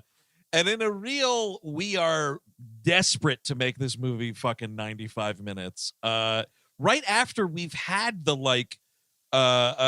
boardwalk scene where they have fun on the roller coaster and then he stands up for them at the fucking Jack McBraier's little carnival game thing. Moments later, like after the whole we're broke thing, and then they turn in all the money, it's a two-pronged montage of Russell Brand's character like working on the plan, and then Gru just like getting to know and love the kids even more. And I'm like, you just did it. I fucking buy it now. He stood up for them on the boardwalk. He got the little girl the fucking unicorn doll. I don't need this second montage. How about him actually doing some villain shit with Dr. Nefario? Well, they also just, they set up the 12 days thing, so you got to fill those 12 days somehow. Montage helps a lot with those 12 days, I think. And I then- think that really puts it in hyperdrive. And again, Dr. Nefario comes off the top rope as barely a character, and then he's just like, well, you've got to get rid of these little girls, but they're ruining everything. And it's like, because I guess the recital's on the same day as the perfect day to steal the moon, which we've never really cleared up as to why. And it's just sort of like, he's like, why don't we steal moon on Tuesday, not Saturday? And he's like, I can't believe it, Gru. We've been planning this for years. And I'm like, who are you, sir? Like, is he your boss? Is he your partner? Is he your old mentor? Is he a fucking ex-villain that you decided to team up with just last year? Like, anything would be fucking fantastic. Well, if you ignore any detail in that case, Steve, it makes it so that you can, really do anything. You don't have to actually have a confrontation. You can essentially shape the confrontation any way you see fit. That's Since true. they don't really are characters, you can do whatever you like. So you can literally have Gru fart on him and then leave. And that is what I wish he had done. But no, there's more talking, of course. And then he's like, I must follow the advice of this vague man living in the house. So he decides to give up the girls. Yeah. Well, this is a question I have here because there's a line where Nefario says to him, if you don't do something about the kids, I will, is what He's this going to guy kill him, says. yeah. But like, I had just assumed that it was Nefario that calls Miss Hattie, Kristen Wiig's character, to come get them. Oh, I don't know. I didn't think that Gru actually did this. Did he? I think it's read as he did because later on he's like, I shouldn't have given you up or whatever. Yes, biggest mistake in life. But it's Oh. But when she comes to the door, he's like, "Oh, Miss Hattie, what are you doing here?" Oh, right. And she's like, "You called because you said you wanted to return the kids." And he goes, "What?" And then okay. Yeah, the you're the old fucker's standing right behind him, like, Well, yeah, because so I guess the mistake was allowing Yes. for listening to Dr. Nefario was Right. what was his mistake, I guess. Like at that moment, he should have been like, "Oh, I'm sorry to have troubled you, Miss Hattie. That's actually this old senile scientist that works with me. He's my dad or something. Don't worry about it." I should, you know what? I'm going to take this moment. I'm going to figure out what my power dynamic is with this guy. Well- Let's figure it out together. It's Let's just, get in a room and just make a plan. it's this bullshit screenplay thing of like, we need to do that moment where like all is lost right before the Sure. climax. But this wasn't earned. It doesn't feel like anything. And I know it's not going to even be a thing. I know they're going to be back with him at the end. And Well, again, if it's Yeah. a Pixar movie, you know, and you know who Dr. Nefario is and why he is. Like that's just Right. that's just it's the base level competence of storytelling is what we're talking about when we Even overpraise bad those films. storytelling, Yes. when you have fucking horrible expository dialogue, which frankly a lot of those Pixar movies do have, like it's at least filling you in. This Yeah. is the exact opposite of that, where they're not making any storytelling decisions whatsoever. No, those montages, I mean, you were saying like we've already done it, but like that's literally the meat of the movie is him like getting to know them and Yes. becoming bonded with them. And you put it in your montage. Like the most of what the meat of your movie is supposed to be about is a montage thing rather than a scene in a movie, which would have been nice. Like Pixar would have never allowed that. They would have had the scene in the movie. Yes. Yeah. Hey, speaking of scenes in movies, we have to stop this thing fucking dead so that we can make a Godfather parody for no What reason. in the Sure. world? Like what? What the fuck? Honestly, like, at this point, what the honest fuck are you doing putting that in this movie? I pretty much stopped watching the movie by this point. But it's But also I was like trying my best. That's fair, Eric. I don't blame I you at did all. get through it. Don't worry. I just was glancing away at time to time. well, the Godfather parody doesn't make sense because the Godfather thing is somebody puts something in there to send a message. But I guess the joke here is the kids left it in the bed by accident, and then he found it. And Yep. again, and he wouldn't be horrified, right? He'd have like a cry emotion, like, "Oh no, I can't believe I ruined Yeah. one good thing in life." Why would he scream? You're Why- totally right. Like, why would he fucking scream? And Unless in a movie- maybe it was Dr. Nefario, like, "I'm gonna eat those girls." I'm gonna gobble him all up. See, I'm gonna start with his unicorn toy. You decided not to give me characteristics, so I've decided to become a cannibal. That's No, it. yeah. You should have defined me earlier. Too late. No, yeah, I split 3 girls with Dr. Nefario. Yeah. It's delicious. I ate them after I ate a ship. I ate some girls. Eat him right up, man. Eat him right up. Delicious. Now, Dr. Nefario, who is of course my religious advisor, and I love him so much. Definitely. Yeah, that guy, you know what? That guy, I think you're right, Chris. Dr. Nefario, he's got power of attorney. Yep. He's got everything to do with Gru's bank account. That's why there's money problems. Definitely. He's got the deed to that Yes, house he's like- under his name. He's the Paulie of the franchise. Absolutely. Oh, that's right. You gotta. It's a situation where you won't reach enlightenment, Gru, unless you do what I say. I'm looking up to see if Dr. Nefario is in other films. Oh, Also, that's a great idea. I would love to not- see more of his Like other shenanigans. other just- non-Despicable Me Or films, you mean? if he's even in Despicable Me 2, say. Oh, no, he is. All right.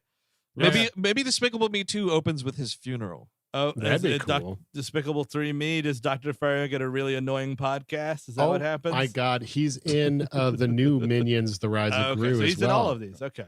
But yeah, We- he's probably people love- a young man in that. People love those Despicable. Oh, he's not in Despicable Me 3. It's or I guess Oh, it is no. Despicable Minions: The Rise of Gru. He is going to be back, and I guess he'll, decry woke culture in that one or something. That'd be cool. I can't wait. Whatever it is Russell Brand concerns himself with these days. Yeah. Oh, I think the vaccine is fake. I think Yes. that's one Oh, of yeah. them. Let me do, but he's cool because he does DMT or whatever the fuck. It's fantastic. I'm honestly surprised he's still getting cast and stuff like this. And Ricky Gervais has got some new animated movie coming out. I'm Jesus. just like, what? Why? Who's that for? That's the thing. It's like it's not from an angle of like like, you know, I wasn't about to be like, because cancel culture doesn't exist. It's not that. It's just like those two guys are so not fucking funny or entertaining in any way whatsoever. Well, they've run out their bit, and like it wasn't funny in the first place, or maybe it was in Gervais's for a little bit, but like they just ran out all goodwill, and they never changed it. Really, they were just like doubled down on everything that they didn't like, and just made that their whole routine. Man, remember that fucking Arthur movie? Huh? Oh yeah. Oh man, I do. I remember we were living in Astoria when they filmed that. It should have been called Arthur: America Says No, because that's exactly what happened. That was the end of the Russell Brand experience. Which wonderful, but I do think he was legitimately funny and like forgetting Sarah Marshall. Yes, he was. The problem is that's just that character, and there's nowhere else to go. Yes. Yeah. And he just played that character. You know what I mean? Yeah. Like that character was always that character. Was that character? And that character from Sarah Marshall is the same character from Get Him to the Greek. And in both cases, they're supposed to be like airheaded scumbags, and that's totally fine. But like the second you have him doing literally anything else, Bingo. I don't care. Yeah. Don't give him a soul. Don't give Russell Brand a soul. That doesn't work. Because he doesn't have one in real life, so it just doesn't work. He just And doesn't know don't how give one put to out. Ricky Gervais either, because he don't believe in one. Is he being cheeky or what? Isn't it? Did you know I'm an atheist? Yes, he's an atheist, but he hates like a lot of human beings. So that's cool. Yeah, that's good. That's so it's just you're just as hateful as a Christian, but you're an atheist. For That's fucking personal cool. reasons. Yeah, For completely personal it's reasons. really fucking cool, dude. So whatever, man. Gru fucking goes up into space and shrinks the moon. All right, that's Very okay. nice. Yes, he It goes, happens. and meanwhile, he's like, after he does, he's like, I can still make the recital, and he tries to go back. And also, like, I mean, obviously, the only like moon shrinking joke you get is a werewolf turns back into a naked guy. Is Like, a that's good it. one, I think. Yes, I think it it's the is. best Yeah. joke of the movie. Yeah. The agree. tide dies off, and you see a bunch of surfers like fall on rocks, Yeah, which is also That's good. I'm glad kinda they funny. addressed that, because when I was watching this, I was like, they're not even going to fucking bother, are they? And they did. They did address the tides, and I appreciated that. Those are like the most actual like Looney Tunes-esque gags in this. Yes. Like other than like a couple of the minions back and forths. But most of this is it. This is really it. We're quick to steal a joke from season 9 of Seinfeld, Sure. where Dr. Nefario is like, we have to warn him, and fast, and he jumps on his rascal scooter and just putts along at 2 miles an hour here. Oh, It's yes. Yeah. That's so it's pretty funny. Oh, 'cause Yeah, it's the pretty idea funny. is the shrink ray doesn't last forever, and something, the smaller something, the bigger something is, the shorter the time it lasts to be shrunken, and that is correct, Steve. Don't worry about it. Just don't worry about it. And I, as a child watching this movie, definitely care. Mm-hmm. And I want to be explained all this. It's not just a funny bald guy doing a funny thing. And so they the girls are they do the recital. They're pissed that he's not there, and the Vector man are really fucking. He kidnaps them. I guess to get back at them, but also like I don't know, man. Now you're just at some point, like I kind of thought the same thing. Like I wanted Dr. Nefario to be like, "Are we kidnapping kids?" Like, oh, I'm not getting into that kind of beef, dude. I was trying to shrink the moon. I'm not getting into whatever you're getting into with these kids. Back 50 years ago, when I got into villain game, I said one thing to myself. I said, Nefario, you're never going to mess with kids. You never want to get involved in kids. The punishment, always harsher. The public perception, always more negative. They will run you through the ringer if you get involved in messing with kids. Nefario never going to touch a kid. Never take one. It's very important not to. If you're gonna deal with them, you just kill them outright. You just completely liquidate them. Is how you got to do. Maybe he's trying to get rid of them because there's like a court order that he can't be near them. That's true. But so like now it's something. Gru is gonna go save the kids from being kidnapped by Vector because Vector's like, you have to give me the moon, and you get the kids, and Gru's like, I don't know, this movie's fucking going on too long. Here's the moon. Well, because we've got really like 2 to 3 major locations in this movie. So we go back to Vector's house, where he's holding the children, and did we get the Terminator reference here? What's that? Did we see that? So Gru is trying to break in, and Vector sends like a rocket at him or whatever, and Gru does some fancy footwork and all the rockets like blow up the front door, and there's like a bunch of smoke and dust and everything that hasn't cleared yet.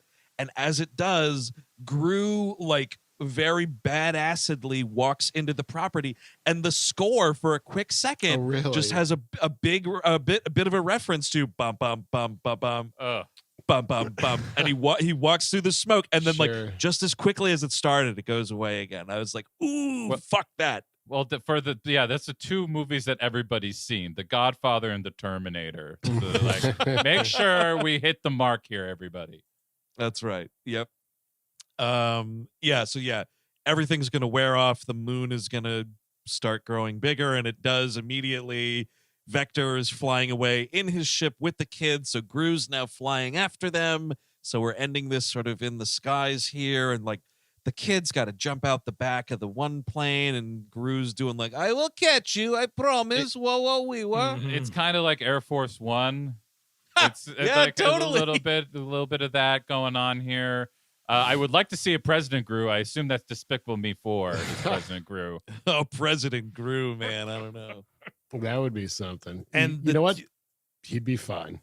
Well, I don't know. Was he born in this country? Can he be president? Oh, Ooh, good question. I think eventually we'll scrap that anyway. Mm. If Arnold really wants to make a run, they'd scrap it. I wish. Yeah. Scrap it now. Who gives a shit? You already let a fucking game show host do it. What does it matter if someone wasn't born in the country? I feel like that rule's in place because they're like, well, you know, a dastardly silver-tongued Brit will come over here and then hand us back to the monarchy. I think that's exactly right. I think that's what it was. Oh yes, yeah. no. I'll definitely keep democracy. I'm from Montana, you understand, and I'm just a folk singer. I most solemnly swear not to give us back to the Queen. This sounds like a good movie. You know, you is. set it around the War of 1812. Totally. The Manchurian tea candidate. I like it. Ooh, I like it. yeah, I think we can work with that. And at the end, it ends in Boston, and someone throws him into the harbor. Perhaps we could save just a little bit of the tea. He's one of them. Exactly. So whatever. Then the two little girls go, and then Margot, the oldest one's kind of stuck. The two little girls, because it's you know why? Because it's cute little girl and fucking hat girl sucking up air in this movie. That's why you might as well just do it. You got nothing to say. Do it at the same time, dude. It doesn't even matter. Like, get two of them out of the way at the same time. That's exactly what this is. You're right. Steve, she's wearing the hat. Okay? I know. Whatever. Fucking congratulations. Her thing is wearing the hat. It's a very funny hat. It's not a thing. Do you think people go to the movies for the hat? Is the hat in the sequels? Oh, probably. Probably. That is a question I have, actually. Are these little girls still in the movies? Are they voiced by the same? I believe. I know Hat Girl, actually, because I looked up Hat Girl. The woman who voices Hat Girl has kind of only done these movies. So I saw her IMDb profile, and it was like all of these movies. Yes. So, but like, are you getting Elsie Fisher back or what's her name? Miranda Cosgrove? Miranda Cosgrove, at least knows. I'm not sure about it. I'm sure Elsie. What is she? I mean, like, she's working. But if I was Elsie Fisher or Miranda Cosgrove, I'd be like, I'd fucking want to come back. Absolutely. You want me to do 20 lines for what, like $500,000? Sure, I'll do. Elsie that. Fisher yeah, did. she's Miranda Cosgrove. Yeah, she's in all of them. And I see she's got an announced Despicable Me 4. I guess they're not in Minions Rise of Gru because he's a baby in that one. Yeah, right. Yeah, a little prequel sitch there. That's the idea. It's a separate franchise too. I mean, it's just beautiful how this has grown into a terrible death tree of animation. Wow, Elsie Fisher also doing a voice, speaking of Uncle Fester, in that Addams Family cartoon movie. Oh, really? Yeah, the 2019, the first one. Blech. Yeah, I don't know. I mean, Steve, you want to talk about bad animation? You couldn't worst. tell me. I have no idea. If we had to do it for the show, I'd watch it. I'd watch the whole thing. It is. I mean, oh man, I had to pull up the page because I wanted to see if she played a significant character, but it's probably just like some friend or something. But like, I am not a fan of that animation at all. Nope. Eep. Anyway, so she tries to jump. She fucking falls. Gru jumps to catch her, and he falls, and then the minions save the day. Can you even believe Whoa, wow. Thank Pretty God. wild. That's crazy. Yeah, they all like do make like a human ladder kind of a thing. And they Human save it. centipede. Yeah, yeah. Oh man, a Minion minion centipede. centipede. Oh fuck. Dude, Gru, Longest before the kids came up, he was like, why not I make minion centipede? Oh, definitely. Like the first batch he made of them. Mm-hmm. It would be a thing. Okay, how about this, right? He rents Human Centipede, and he's watching it. He's sitting there on his terribly rendered purple couch watching the Human Centipede. And then, like, it gets over, and he's watching the credits, and he's like, say, speaking of no one's looking. And so he's actually inspired by the movie itself to make a Minion Centipede. That's about as meta as it gets, I folks. like it. Oh, God. That's light year type thinking. I like that. Oh, fuck yeah, dude. Totally. This was the fucking movie that Andy watched when he loved so much. Human Centipede. That's what it was. So, whatever. They go back to the house. Vector is stuck on the moon with like a plastic bag around his head. So this guy's not long. Well, for that's the I world. was like, are we just gonna like imply that Vector died for being so mean? That'd be something. How He's just about gonna that? go on the moon like in a horrific Yeah. gravity kind of fashion. He's just gonna explode essentially. His but, little uh, head pops off or But something. I guess That'd be great. he's got some science reason to be alive. Yeah, it is a science reason to be alive. He accidentally consumed some minion blood, so now he can survive forever. I guess Ooh, isolation and exile is dark enough for a kid's movie. Yeah, Oh, yeah. I mean, he's gonna marry that. You're right, though. He's gonna marry that minion for sure. Oh, yeah, dude. He's going to be slamming its ass. Mm-hmm. And it's got a lot of Probably. buoyancy in that trunk, if you know what I'm saying, fellas. Mm-hmm. It'll be like the end of Gremlins too. Oh yes, Yeah. exactly. Oh, yeah, you're right. Here comes the bride, but it's a minion. Oh, God. So many people in the United States would give everything to marry one of those things. I guarantee it. Oh yeah. Oh, give it It's time. the same people that fucking write letters to serial killers in prison. It's the same thing. Same shit. I will say I quickly looked up Jason Segel's IMDb page, and unless they recast Vector, he does not return. So Never seen from again. maybe presumed dead on the moon. I don't That's know. cool. They should go to the moon in a sequel and see a skeleton. That would be a fun little joke. Oh, yes! With the little Yeah. glasses on it. That'd be Yeah. fun. Or the glasses and the orange tracksuit on the skeleton, definitely. I didn't do that. So then we just have a big fucking dumb party at the end to celebrate giving the moon back. And the movie's over. The movie's over. That's what's Well, about. it's a make good on the recital, Chris, so that now he can go and see the kids, whatever, and we're all happy. And Pharrell is doing the songs or whatever, and we're dancing our little rubber asses. Julie Andrews, you cannot believe she's in this movie, is in this scene as a way to sort of wrap up that thing where like now she likes him so that his relationship with his mother is healed. Sure. I bet you. Yeah, I guess There's so. no way she knows she did this movie, right? No, absolutely not. No. But she remembers Aquaman though. Oh yes. She doesn't remember all these other pieces of shit, but she Well, remembers dude. Aquaman. Yeah, she did that press conference where she's got all the compendiums and whatnot, and like all the stories. Oh through my the God. years of Yeah. Aquaman that She's back in Minions: The Rise of Gru. Damn it. Oh, and since it's a prequel, it's probably a bigger role. Oh, yeah. Sure. Oh God damn Fuck it. that poor woman. You know what? If you're doing that, give her a Kraken movie, The Rise of Kraken. Yes. And make her be the young Kraken from Aquaman. You know, you're 87 years old. Maybe you can relax. Yeah, enjoy it. Well, Exactly. I think, Eric, I think she is relaxing. She probably is doing this from the studio that's built in her house. that's Mhm. fair. Yeah. That's fair. It's just Immediately uploading it. just shitting all over their own legacy, but I guess she was already in the Shrek movies. Well, but you know what she did though, which I think was it's totally right on, and whatever other these cash grabs you want to criticize her for, fine. She fucking refused to do a cameo in that new Mary Poppins movie, and good on her. Well, That's she good knew for it. her. Good on She her. knew a turd when she saw it, man. She's like, no, thanks. Absolutely. Did anyone see that? I did not. I I did. did saw not. it in theaters, man. No good.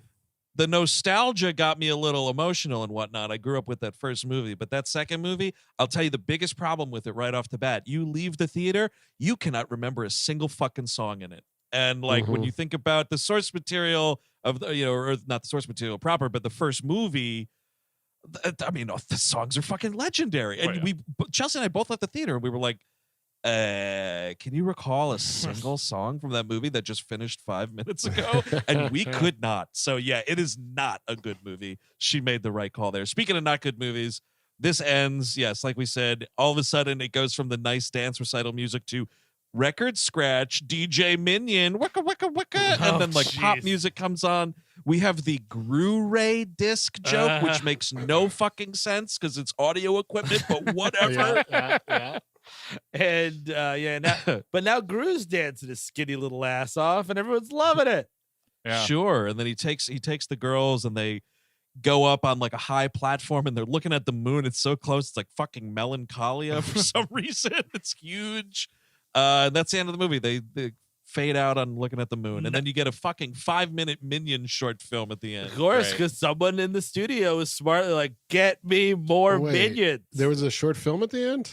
No, just well, there's just like before the credits start, it's like a Minion fucking around on like a white screen. I saw that. I thought maybe I missed like Nick Fury recruiting the Minions or whatever. No, and it's also not like the short at the beginning of Roger Rabbit with Baby Huey flying around. None of that either. I wish. I'm getting together the Minion Avengers.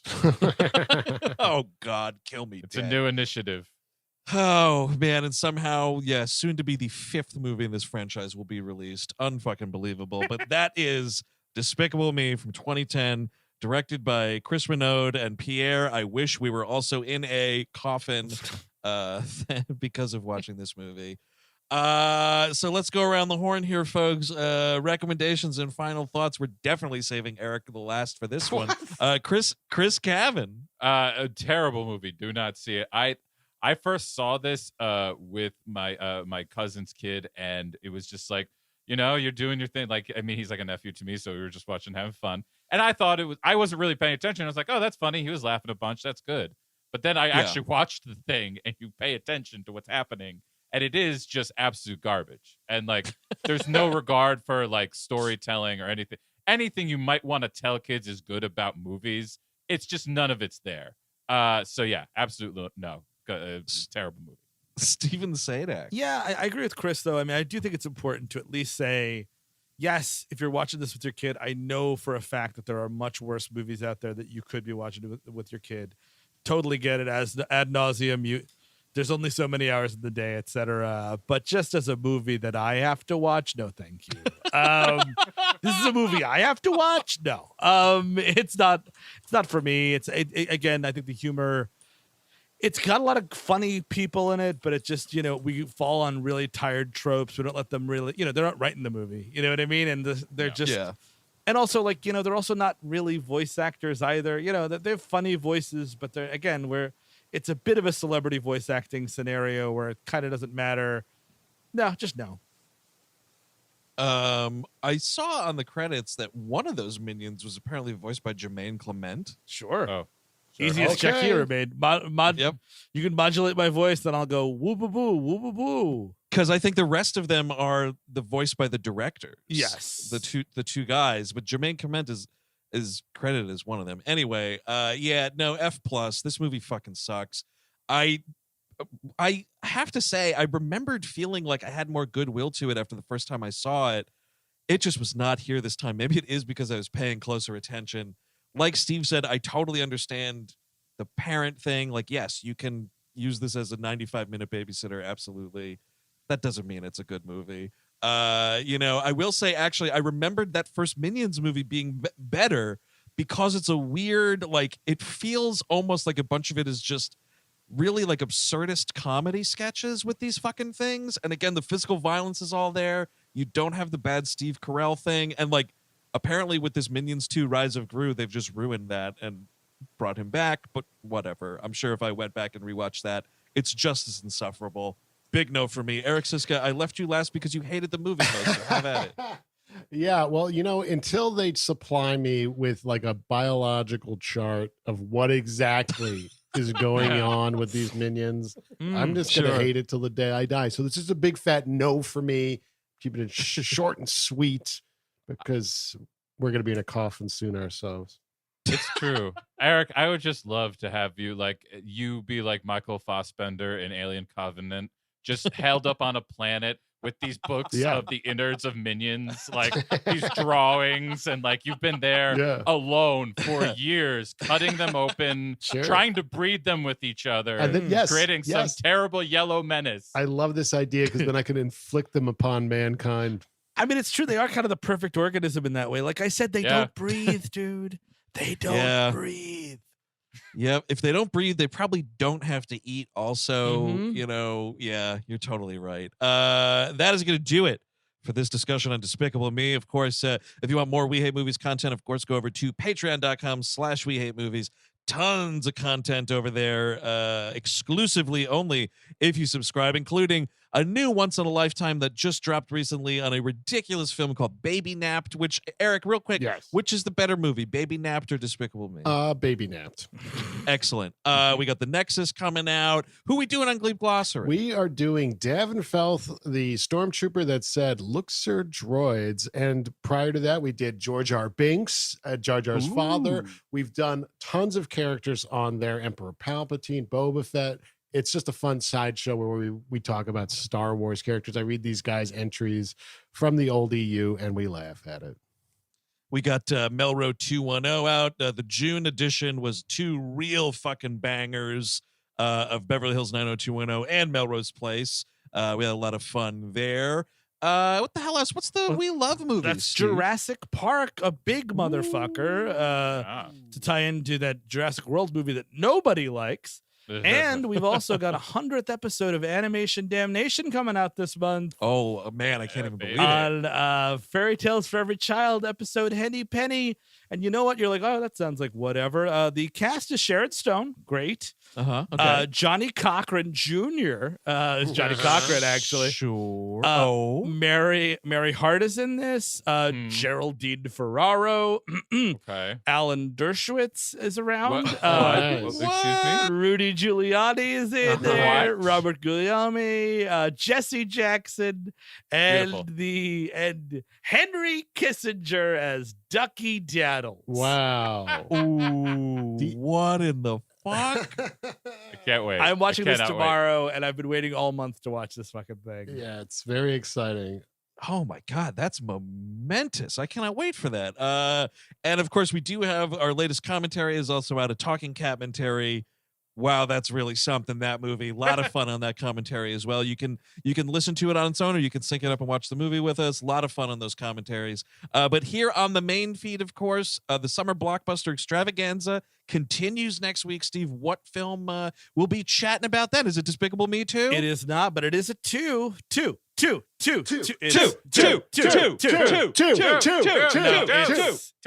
It is Thor: The Dark World, ladies and gentlemen. Oh, yeah. This is the Frost Giants one? No, the Frost Giants one's the first one. This is the evil. Oh, is that right? The evil elf Malkeith, ladies and gentlemen. Chris Eccleston under a bunch of stuff. Yeah. Oh, turds. You know, I think this was the one, Eric, didn't we see this in theaters together super high? Oh, yes, probably. Because I was about to say, I don't think I ever saw it, but what you're describing sounds exactly right. That means you did. Oh, man. So until next week with Thor 2 and me and Eric having some memories kicked loose, I'm Andrew Jupin. Steven Sadak. Eric Siska. Chris Cabin. Take it easy.